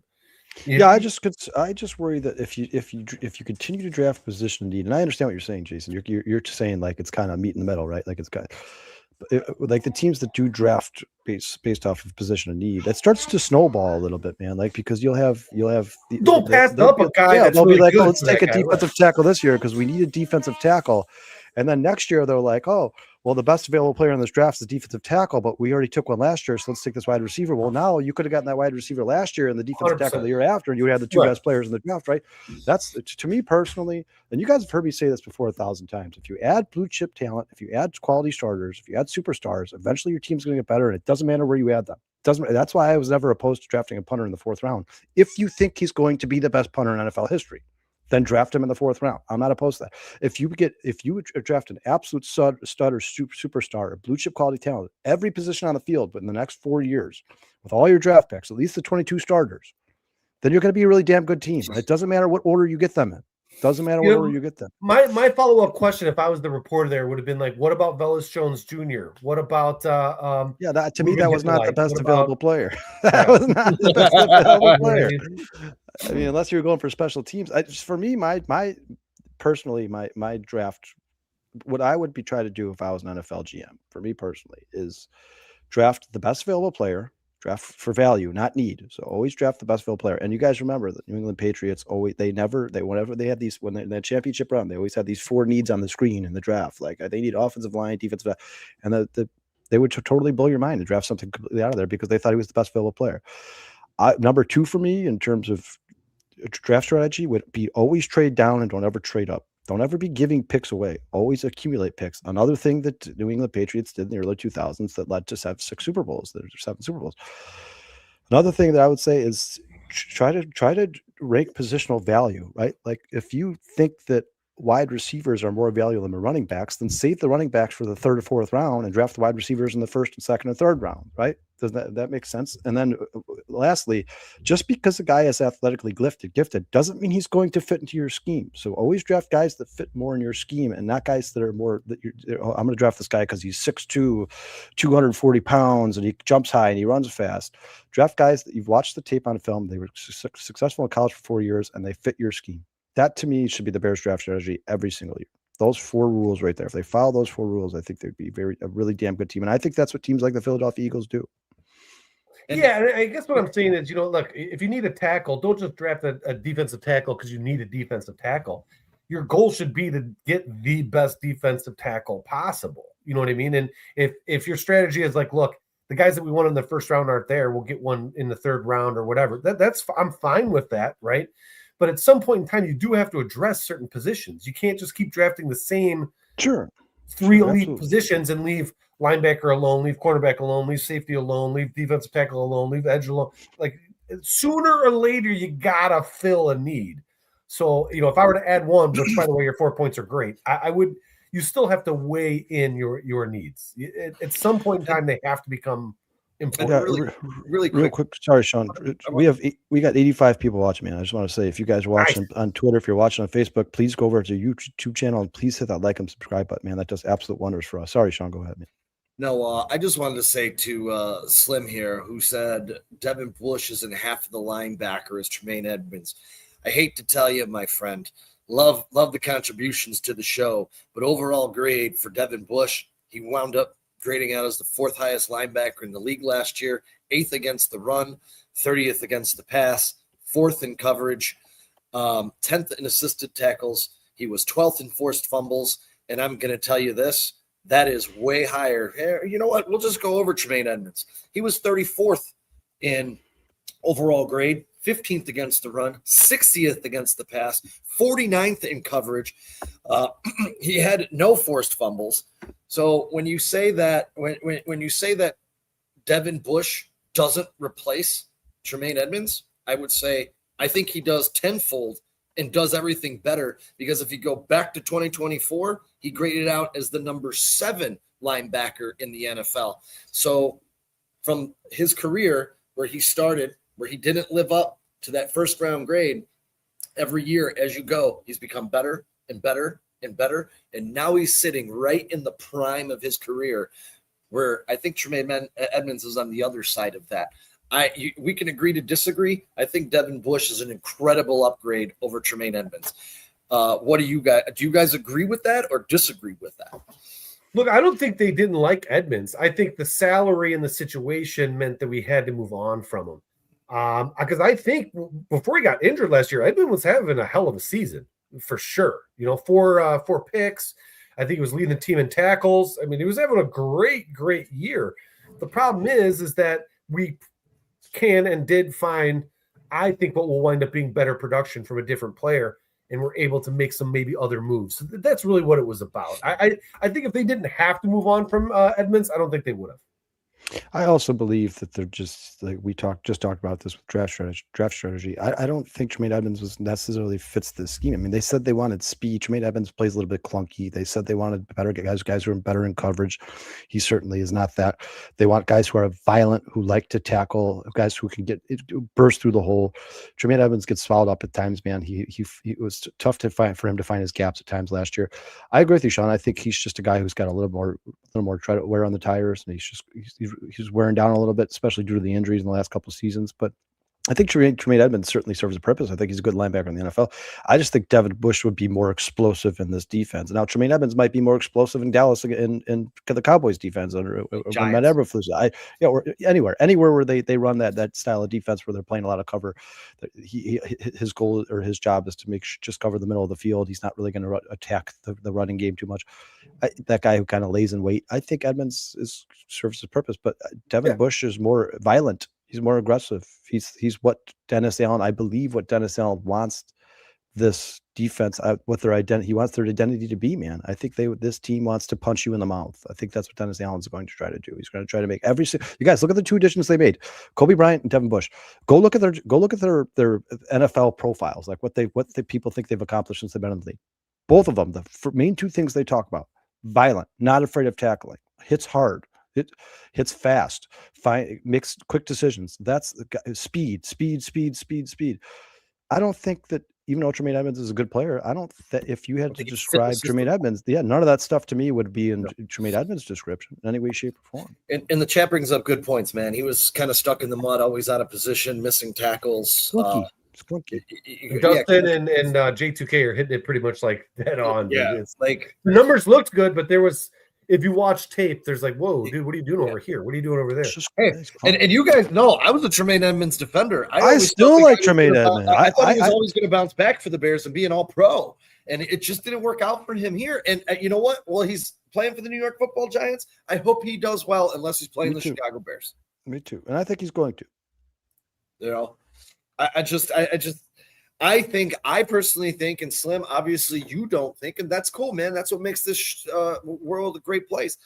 I think the Bears got better at those two positions. I think Bryant's an upgrade from Brisker, or excuse me, from Byard.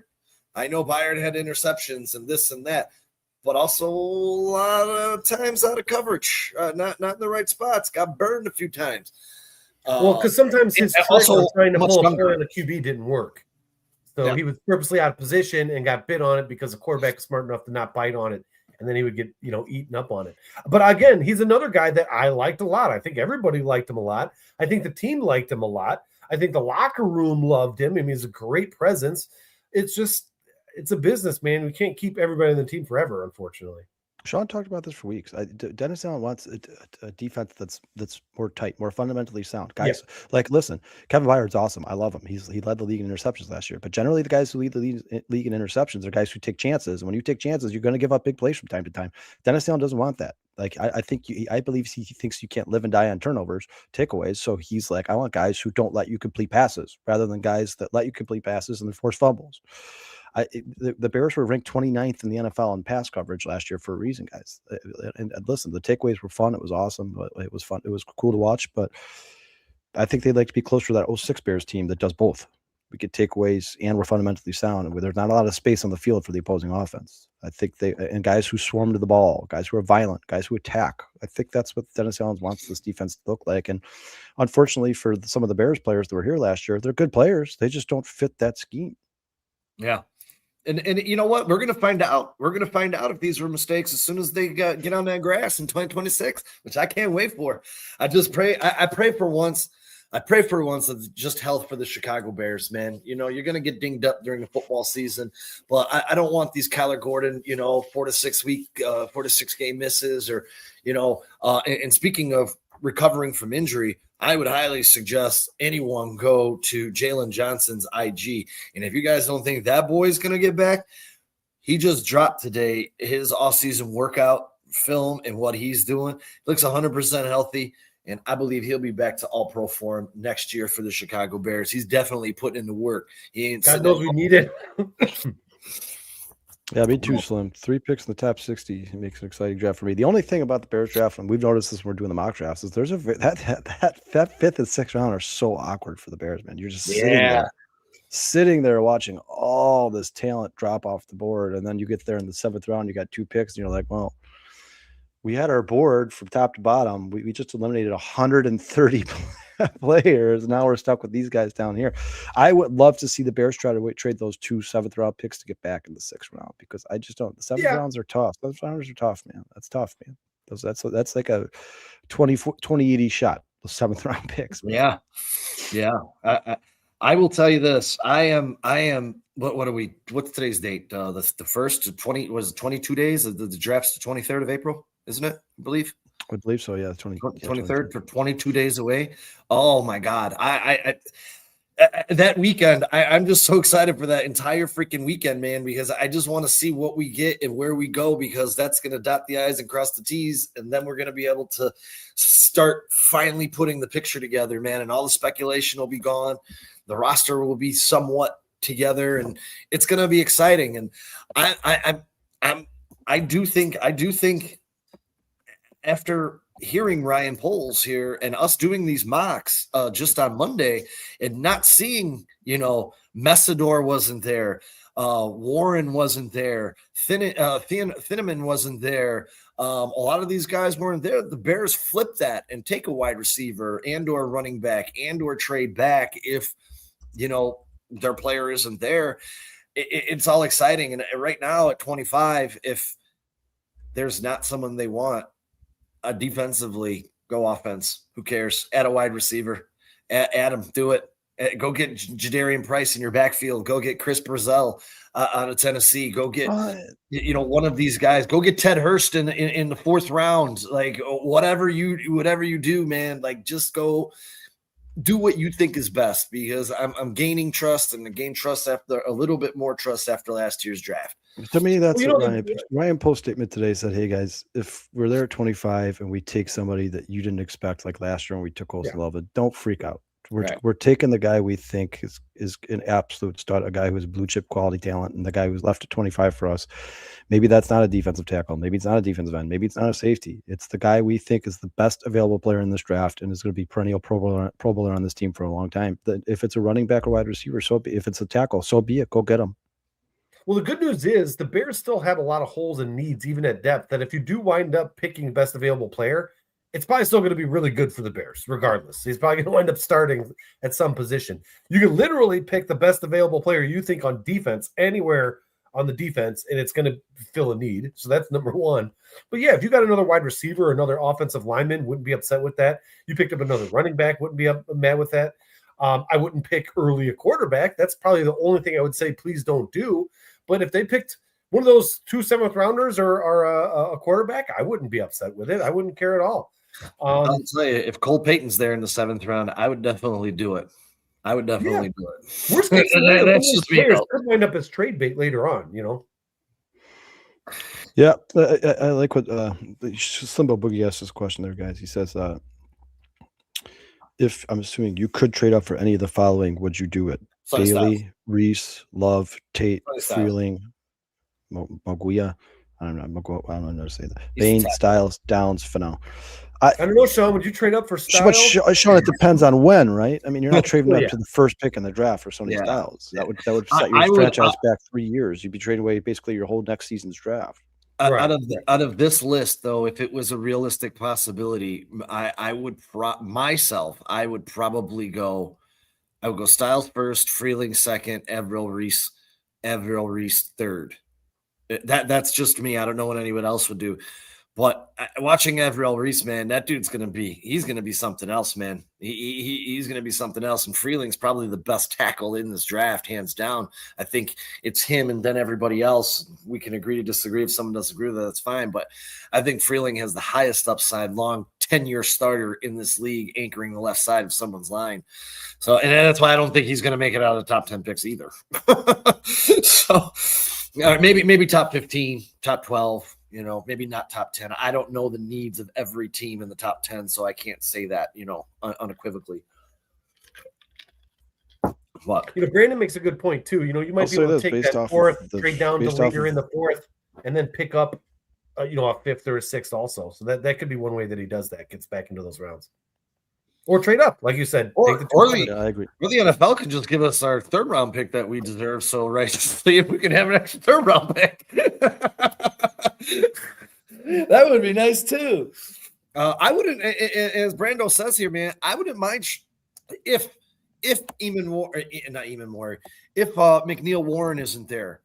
If that safety isn't there that the Bears want, or player, I should say, doesn't have to be safety. If the player is there, I don't mind trading back, because if you can trade back and maybe stay ahead of Seattle, you could trade back, and it makes a lot more sense to get a Jadarian Price and add another explosive piece to this offense. And based on what Ryan Poles just said, man, it's been very offensive centric, but it's also the way the draft's fallen to them.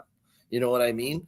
So he did say, Sean, he said today, I was watching a video today, and I forget who asked him. Oh, it was Luke Canellis. Anyways, he asked him, like, hey, what's easier to draft at? Is it easier to draft at 10, or is it easier to draft at 25? And Poles said it's way harder at 25 because there's so many other variables and things that are going to happen before it gets to us. So, because literally he has no idea what's going to happen. Maybe the 1st round or 1st overall pick, but after that, you don't know. So, I mean, their best available probably not going to be there at 25 because it's probably going to be taken. And if it is, then keep that pick. But I think a lot of people in the chat here are probably right. You might trade down on that 25 to maybe 30 or 28, get yourself another 2nd or 3rd pick, or you never know. But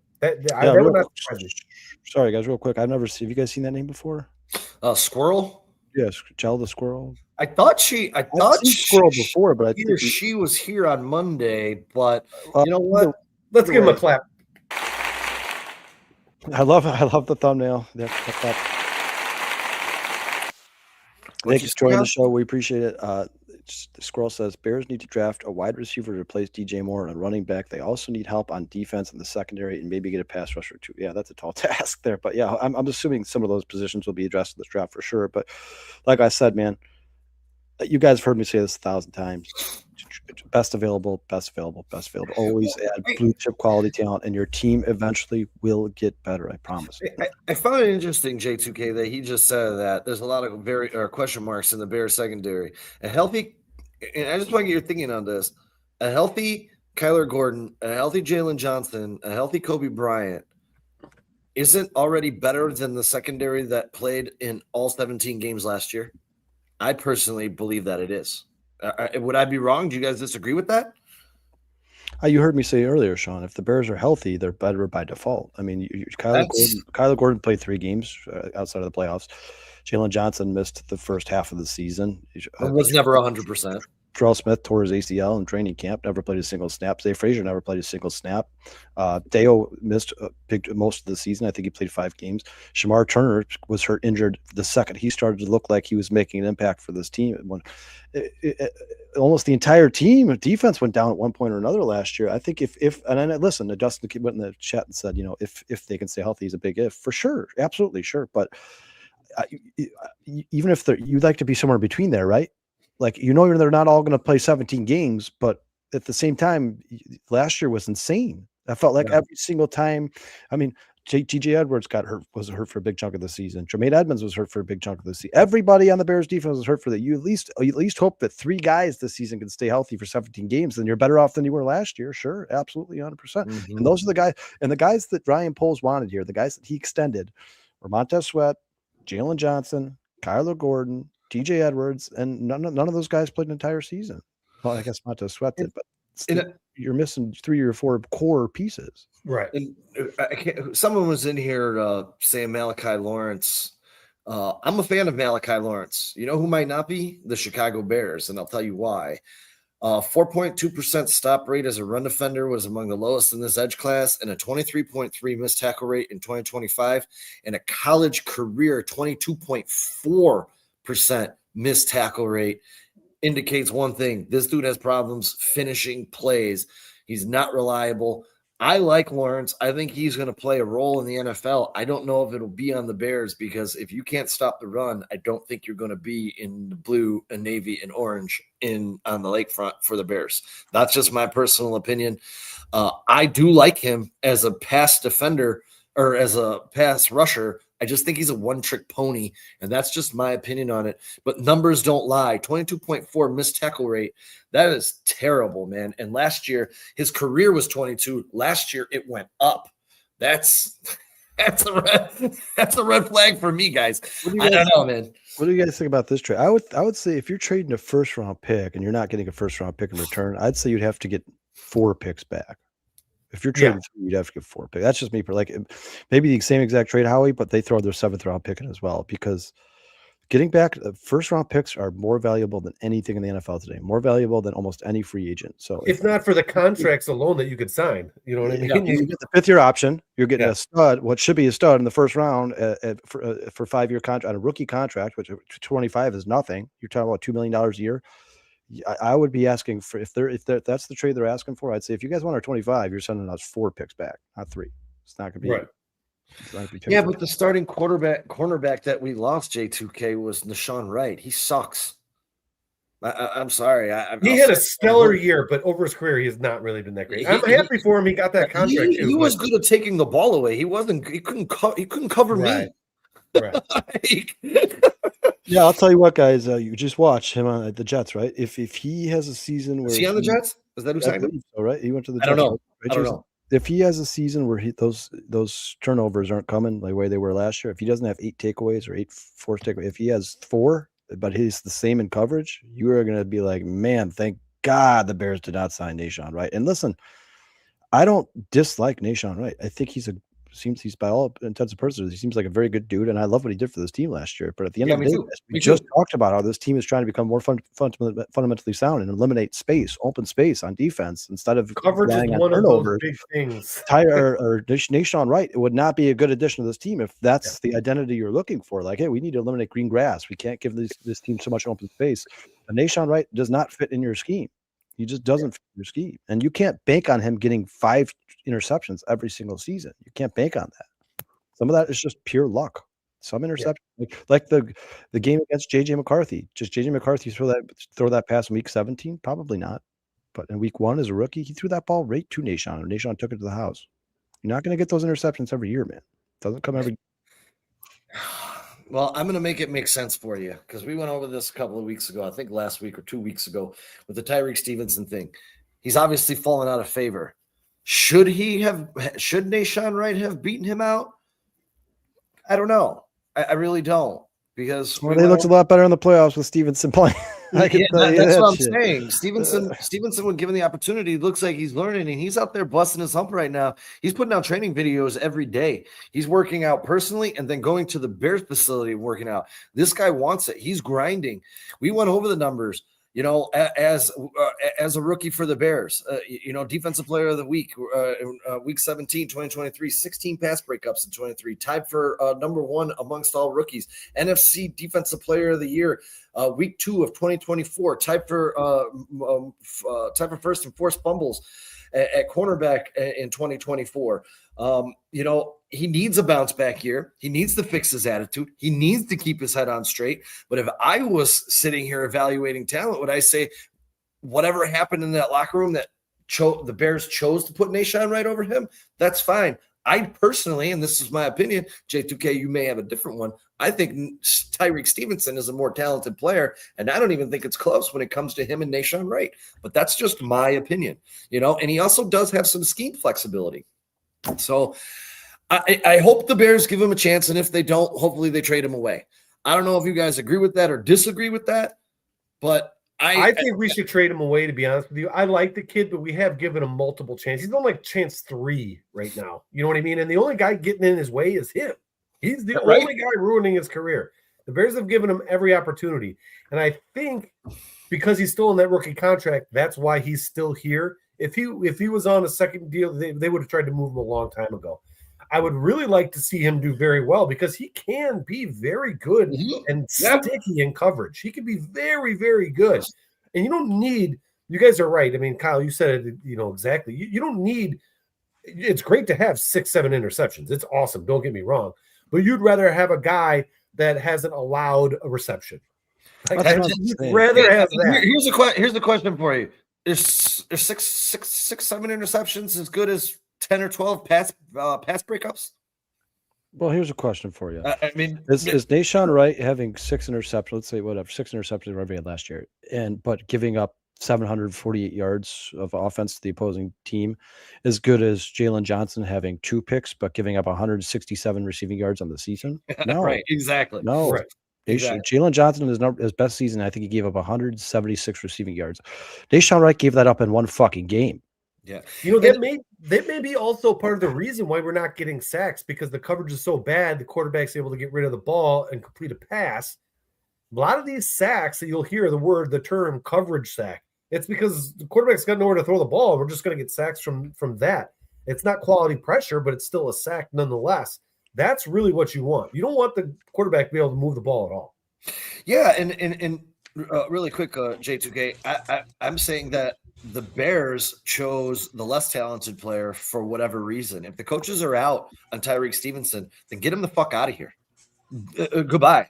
If you don't want your talented player on the field and you feel you don't have a use for him, why is he on the roster? He doesn't deserve a roster spot. Find a trade partner and get him the hell out of town. That's the way I feel. I feel, and I said this last year, I feel like they went with Nashon Wright, but Stevenson was the most talented player. You should have your most talented players, but he can't keep his head on straight. He has mental lapses in games. That's probably his biggest downfall. He came out and said, hey, he's working on this right now. He's focused. Let's see what he has. I'm willing to give him a chance. I think he'll shine. He could. I don't know. Man. James Christo to compare Jalen Johnson and Deshaun Wright is like Hold on, what happened? dude, go back to that comment. That's good stuff. Good stuff. Yeah, basically to compare them is like comparing a donkey to a horse. Look, I mean, I think Dustin disagrees with you guys there. I think he thinks that 6 interceptions outweighs the 12 pass breakups, but it's not always apples to oranges. If you have 12 pass breakups, but they're all in like the first quarter and you've lost all those games, it probably didn't have an impact. But if you have one interception that turns the ball over or it's a pick 6 and you win the game, clearly that's going to have far more impact on the game. But overall, over the course of a season, I think is what we're trying to get at. You want the Jalen Johnson type where he's only given up 100 and some odd yards. He's not giving up touchdowns. He's not giving up the big, plays. That's what you really want out of your cornerbacks. But, ideally you'd want both, right? But if you're getting a lot of interceptions, it usually means the teams are picking on you a lot, right? People don't pick on Jalen Johnson, and I've been a very big critic of Jalen Johnson, by the way. But if you're not throwing the ball to him, that's usually a good sign that guy's really, really good. Yeah, and again, the coaches did choose right because because of the mental focus, discipline. He needs to cut out those lapses in concentration that led to coverage busts, especially in the big moments, the fail Mary. He did it last year in a game. I can't remember which game it was, but he was doing the same thing, and they had to pull him aside. He took himself out of a practice because he wasn't going to start that week. Right. He has to channel his aggression, and stop getting caught jawing with fans, and losing track of play in the situation. Those things are why he didn't play, and the less talented player, Deshaun Wright, was on the field. But again, if you don't have a place for him, don't let him just hold the clipboard. Trade him, get him out of here, get something for him. I don't care if it's a 5th round pick, a 6th round pick, a 7th round pick. Get him off of the roster. You want to keep him on here? Use him until I don't know. Let me tell you what anybody who's a Deshaun Wright fan. Let me tell you what the rest of the NFL thought about him in 2025. The guy was a free agent. Could have signed with any team he wanted. Any GM or any coach or any team in the NFL could have offered him whatever they wanted to get him in the building. He was signed by the Jets for $3.5 million. That's what the NFL thinks of Deshaun Wright and his capabilities. They all know. They're smart. They know that takeaways are not something you can rely on. Some of them are very lucky. We've talked about this numerous times. I don't think anybody in the chat would disagree with that. Some of them are skill, for sure. Some of them are warranted. Some of them, the ball just falls right in your hand. And Deshaun Wright got 1 year with the New York Jets for $3.5 million. That's almost league minimum at this point. I mean, let's face it, guys. He wasn't literally highly warranted. He wasn't a guy that every team in the NFL couldn't wait to sign in the offseason.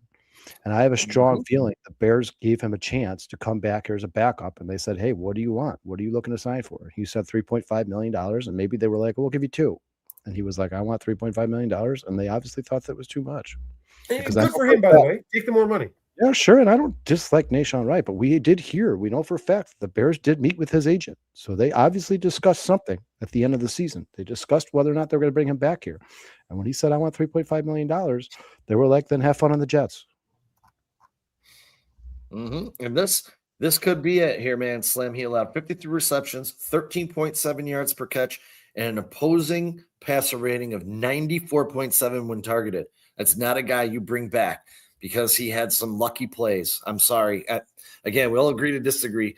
Deshaun Wright was torched last year in coverage, man. And you can't leave that liability on the field, man. I'm sorry. You can't. We're not in a division with quarterbacks that will torch you. And it doesn't have to be a comparison between Tyreek Stevenson and Deshaun Wright. Maybe the Bears don't like either of them. I don't think they do. Here's the difference, though. Here's the difference. Tyreek Stevens is on a rookie contract. So if you're going to have depth here, a guy you think is capable, then have him on a rookie contract instead of paying a guy $3.5 million, a guy who gave up an almost 100 passer rating last year. That's probably what made their decision. That's it. Here, if his passer rating was down with those press pickups and those interceptions, I would have been pining for him, but giving up almost 14 yards a catch and almost 100 passes. Yeah, no. By the way, Tyreek is ironically You gotta making go. 3.6 this year. So they're literally almost making the same amount of money. And it could have been a decision of, well, look, if we're going to pay 3.5 million for a cornerback, which one do we want? I'll take the one that covers better. Okay, yeah, and I'll take There's that a very back. good It chance wasn't they luck. He made some good plays out there. Sorry, There's a Jay. very good chance. There's a very good chance they don't like either of them, guys. Very good chance they're like, Oh, we're not a yeah, huge fan of 100%. It's just Nationwide the was rookie deal. Nationwide was a security blanket that we signed off somebody's practice squad. We didn't expect him to play. We were decimated by injury. Zay Frazier, Tyreek Stevenson, or Terrell Smith, Kyler Gordon, Jalen Johnson. He was forced to play. He played better than we thought, but he's probably still the guy who was sitting on that practice squad. Probably closer to that guy than he was here. And we also don't like Tyreek Stevenson, but he's on a rookie contract. And as long as he's still here, he's a good depth piece. Maybe he's still worth something as a trade value. We're going to keep him here. But at the end of the day, guys, I think the Bears really like Terrell Smith, and I think they really like Zay Frazier. So don't be surprised at all if one of those two guys is your starting corner next to Jalen Johnson, Kyler Gordon next year. That's my guess. And Zay, I like what Brando Zay says. Frazier wins that battle in training camp, he's going to be their third starting corner. I like what Brandon says, man. Here, they let 3 starters walk. Allen has a different vision for his secondary. He obviously does, and maybe Tyreek Stevenson isn't in the vision either. And maybe post June 1st, we're going to see him traded away. There was a rumor connecting him to the Kansas City Chiefs. We went over that a couple of weeks ago. Maybe he won't be on the opening day. He doesn't make it through training camp. Maybe he's just a cut. Very good possibility. Maybe he's just cut. Well, I'll tell you this: this coaching staff, Dennis Allen, Al Harris, they didn't choose Tyreek Stevenson. They chose Zay Frazier. That's the guy they wanted in the draft. That's the guy that they're really happy about. That's the guy that they feel like he fits this scheme the best. So don't be surprised at all. Like I said, if Zay Frazier has a good training camp, don't be surprised at all if he is named week 1 starter opposite Jalen Johnson. Do not be surprised. Yeah, and when it comes to Frazier, I think it's the draft profile that you're looking at that he lines up against some of these other defensive backs, 6'3", 186, a 4'3", 940, had 6 interceptions in 24, set the single season record for interceptions. 6'3", and the height is the thing. He's a blazer. He can cover these big wide receivers that are in the NFC North when you're talking about, Jordan Addison opposite Justin Jefferson, or you're talking about going with Detroit, Jamison Williams opposite Amon-Ra St. Brown. I think he fits that mold. And, we kind of talked about it. He's drawn many comparisons to Tyreek Woolen, who a lot of people wanted the Chicago Bears to go after, but you may already have him on on your roster. And you're right. He is a true wild card when it comes to Frazier. We'll find out what he is this year. But again, we heard when he was drafted, this was an Al Harris pick. So if this is an Al Harris pick, you got to believe in him because we all believe in Al Harris, correct? Yeah, well, and Dustin says here Al Harris left Tyreek in the draft too. Yeah, but Justin, they haven't been able to see what Zay Frazier's capable of doing in the NFL. They now know what Tyreek Stevenson's capable of doing in the NFL. James says, Frazier, how do you know how good he is? We don't, but at least the mystery is better than the fact that he's not bad, right? And you guys keep saying Tyreek sucked, right? And then J2K says Smith had a bad injury, the muscle ripped off the bone. How do you know if they like him without seeing a post-injury? Well, they haven't seen a post-injury, J2K, so we don't know yet, right? Like, we have no idea. But if he comes out in balls in training camp, I have a strong feeling he's going to be listed above Tyreek Stevenson in the secondary. You know what? I don't think he was injured. He was in training camp last year. I think he had a family tragedy. Like I said, I read somewhere, and I don't want to speak for the agree guy. With James right here. James, you're 100% right. I think like a mom and a girlfriend 100%, James, got shot and killed. So I think that's why he had to deal with that. Which is why I didn't want to speculate. I don't think there's any injury. I think Zay Frazier had some personal shit going on. And obviously, Jason, I agree with you. I don't know exactly what it is, and then J2K, maybe they liked Hippolyte, but they got him here. They wanted soft they could develop him. They obviously decided they can't, and maybe they don't like him anymore. But that's the draft, right? It's a crapshoot, guys. You never know what you're going to get. But people could say, they drafted Ruben Hippolyte in the 4th round. Maybe they don't like him. They drafted Kyle Minogue in the 7th, and they love him. You never know, man. It's all a toss-up, bro. I'll tell you one more thing about Zay Frazier. You know how many tackles he missed in his college career? Take a wild guess. How many did you say, Kyle? 0. 3. You guys are right in the middle. 1. He missed 1 tackle in his college career. He's a sure tackler. I don't know what he's going to be. Again, draft picks are all wild cards. You never know what they are until they're out there in the grass playing.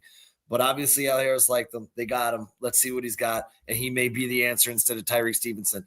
I'm not advocating for Tyreek Stevenson to be the answer. I'm saying that he's a talented individual. There's stats and there's film of him being a talented individual. And if you're going to keep him on this team, you might as well use him. Don't waste the roster spot for someone who's going to sit there and hold his helmet. That's just my point. And I think maybe he can have a bounce back. He's fighting for a contract, man. He wants to get paid. Yeah, it's all subjective. Dustin's been saying this since day one. Dustin's like Tyreek since day one. He stuck up for him since day one. It's all we don't know, guys. Nobody. Last year he said he was fighting for his son. He might be cut. That's He more might be traded. motivated He might become a stud. Nobody knows. But I will say this: as long as he's on the Chicago Bears and this coaching staff continues to have faith in him and they keep him on this roster, I'm rooting for him, man. I'm a Bears fan. I hope that Tyreek Stevenson balls out next year and gets his $20 million a year from the Jets. I hope he does. But if he doesn't, you got Zay Frazier, you got Terrell Smith, and you got Jones, you got Josh Blackwell, and I have a strong feeling the Bears are going to hit another one at some point too. So, and I'll say this, J2K, I didn't like Hippolyte when they picked him, and I didn't like him on the football field last year. Maybe he'll develop and prove me wrong, but he's not a guy I was like, yeah, we drafted Ruben Hippolyte. It was the exact opposite. Sean, we were on the podcast live, and you were like, and the Bears take. Who the fuck is that? Yeah, but we actually criticized Bulls too for saying I love when they don't have film on a guy. Well, there might be a reason why they don't. That's my least favorite thing that Ryan Poles ever said. I wonder if they're going to have highlight film of this guy. Like, well, Ryan Poles, that's not good. But you guys saw the war room. Dennis Allen wanted him, man. He said, Dennis Allen said the second they drafted him, Dennis Allen's like, yes, we just got faster. We just got faster. That's exactly what he said after they drafted Ruben Hippolyte. Sometimes it doesn't work out. Sometimes it just doesn't work out. We've seen guys that were drafted in the first round, like Kevin White, Shea McClellan. Yeah. Sometimes the draft Michael Haynes crapshoot. Sometimes how many number one quarterback? How many number one overall quarterbacks won Super Bowls in the last 20 years? I think it's like 4, isn't it? Yeah, it's not a lot. The numbers. It's like the 3. Numbers not large. Quarterbacks taken number 1 in the NFL draft. I think like 3 of them have won Super Bowls. It's some crazy shit like that. I don't know what the exact numbers are, but I know that the failure rate is insane. How many number 1 overall quarterbacks are still starting? I mean, you guys, the NFL draft is a crapshoot. And that's a good point by Brandon, man. Too, the only guys he did voice prior to his tenure was Booker and Kyler. He has to rebuild, and that's why I heard you say earlier, Brandon. If he doesn't improve, if he doesn't improve this year, he's going to be looking for a job. I think a couple of years he might have to give him 2 or 3 years, because I think it was 3 or 4 years before he transformed the Saints defense, and then they went on a run where they didn't give up a 100-yard rusher for like 5 years.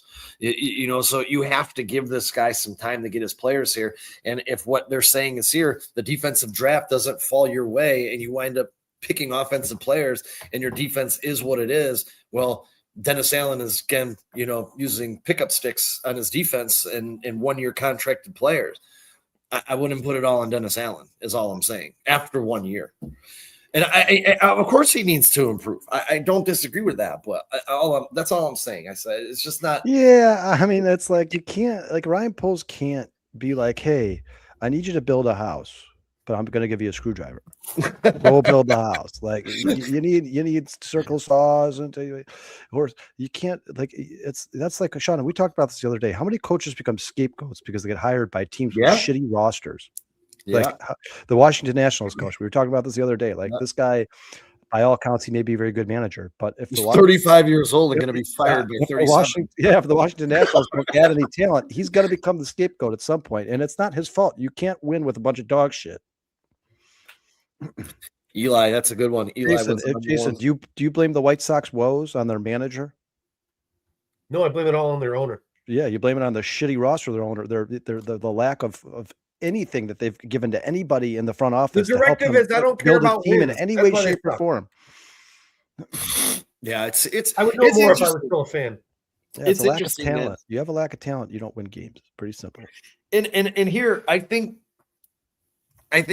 I don't know, Brandon, agree with me on this one here. I think the lack of talent that's stopping this Bears defense from taking that next step, might be short on linebacker, But if you can fix that pressure up the middle and start collapsing that pocket more, you're going to see better play out of your edges because your secondary, if healthy, I do believe will hold up. And watch. People are like, people all shit all over Ryan Post draft picks. Like, man, Dom Robb sucked. I can't believe draft that guy. Watch Dom Robb go play next to Will Anderson, Dino Hunter, and have like 10 sacks. Watch this shit. Sometimes it matters who's playing across the line from you, man. Watch this shit. This guy's gonna go be a badass. Yeah. We'll see. We'll see. We got 22 days, man. Are we doing something for this? Are we having a party or what? Yeah, we're gonna do a draft party at River Street, man. That was the plan. I don't think it's gonna be as late as you think. I think the Bears will be picking around 10:30. I mean, that's not late for me. I mean, kind of, but I am old. No, I mean, I'm down. We'll put something. We'll put something together. It's a last minute shindig. So if you're in the chat, you're in the East Dundee area, come swing by River Street Tavern. I'm going to get together some wonderful prizes to give away. We'll do a raffle. We'll raise some money for Bears Care, and we'll have a blast on draft day on a Thursday evening where the Bears start to reshape their 2026 roster and the future of this franchise. Sounds like a plan to me. Yeah, and guys, we've numerous people from the chat here have showed up at these live draft shows. They always have a blast. We usually buy their tab, man. So if you guys are in the mood for a couple drinks, maybe some good food, feel like hanging out with us, we'd love to get to meet you guys personally, man. Put a face to the name. We're going to be at 102 North River Street in East Dundee, River Street Tavern for the draft. Please, if you're in the area, try to come out here and join us, man. We'd love it. Yeah, Crooked, you get a pass, man. You're 5 states away, bro. I was going to say, don't act like you live in Arizona or something. Yeah, what the bro? But yeah, we'll get that crooked, make it a $2,000 draft night. Plane tickets, hotel. There you go. There you go. I said I'm gonna buy a tab. He's like, all right, maybe I can fly in. If you show up to Crooked, I'm buying your tab, bro. Yeah, 100%, dude. And again, the same goes to all this. I buy anyone. I know a guy. Whiskey, it is. Yeah, I come in. Anyone who comes in and says we listen to 4-Star Chicago Sports Monday, Wednesday, Thursday, Sunday, your tab's already free. So we appreciate y'all coming out, and I'll put something together here tomorrow. And we love the banter with you guys, man. It's all fun. It's all fun and love, man. We absolutely respect every single person in this chat. Even though T the Lions fan, all those guys, even the Caleb Williams haters, we love you. We appreciate your guys' intake, your opinion. We had some blast talking to you guys.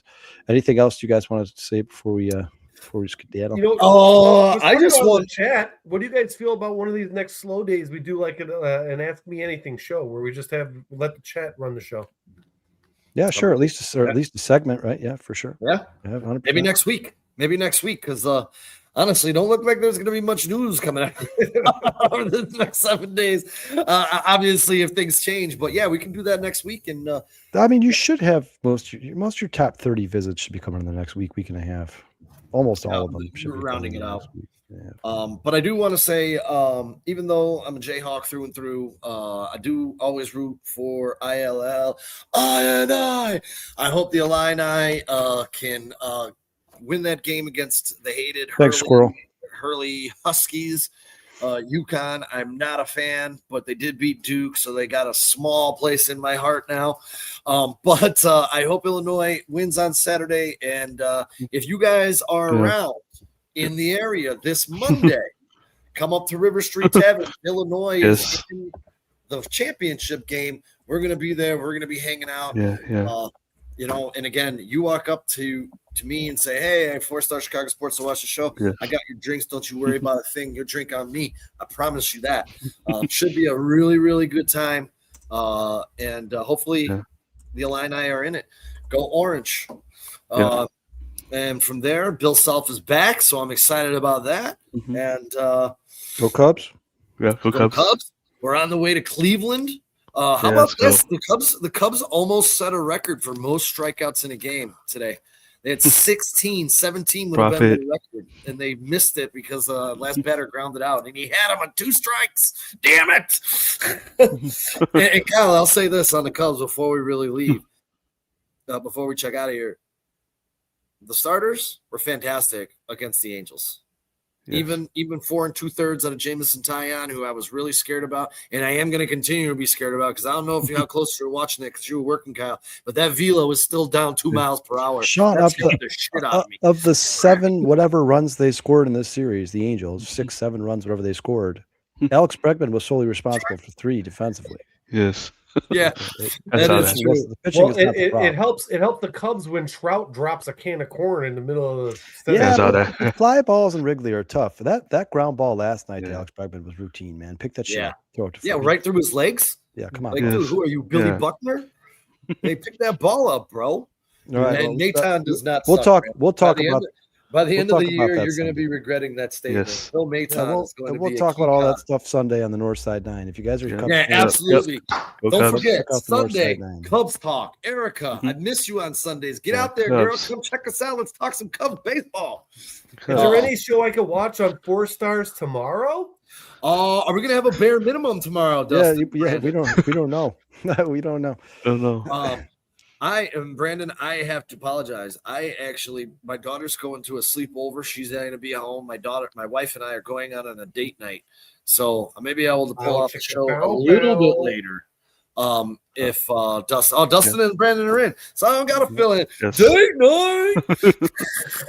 Yeah, So you guys, tomorrow, tune in to the bare minimum at 11:30 to join these guys. If you guys don't have a chance to watch or listen to the show because you're not night owls, listen That's to it Brandon. on your way to work in the morning in your car. Yes. Always forget that. Jason, I know you were wondering, Jason. I know you were wondering where you could find the time. and finish it on your way back. Or finish it at work. If you got a job, Yeah, where you put it on your desk, suck your dust. finish it at work, man. That's what I do. All right. Love y'all. Appreciate as y'all. Thank you always- so much. And if they real quick, I forgot to say anything Hold on. before we get out of here. 90 people watching live today, guys. We absolutely love and appreciate the shit out of you guys. Thank you so much. That is close to our normal Wednesday record without us with special guests. So thank you so much. If you're watching on Twitter, if you're watching on Facebook, please go over to our YouTube page, hit that like and subscribe button. Yeah. Those likes really, really, really help us out. Thank you so much, guys. Appreciate you. Good, better, bad. Never let it rain. Never let it rain. You're going to get better. You're going to get better. You better get better. You better get better. Bears on 3. 1, 2, 3. Bears! Peace and love. Bear down, everybody. We'll Bear see you down. tomorrow night.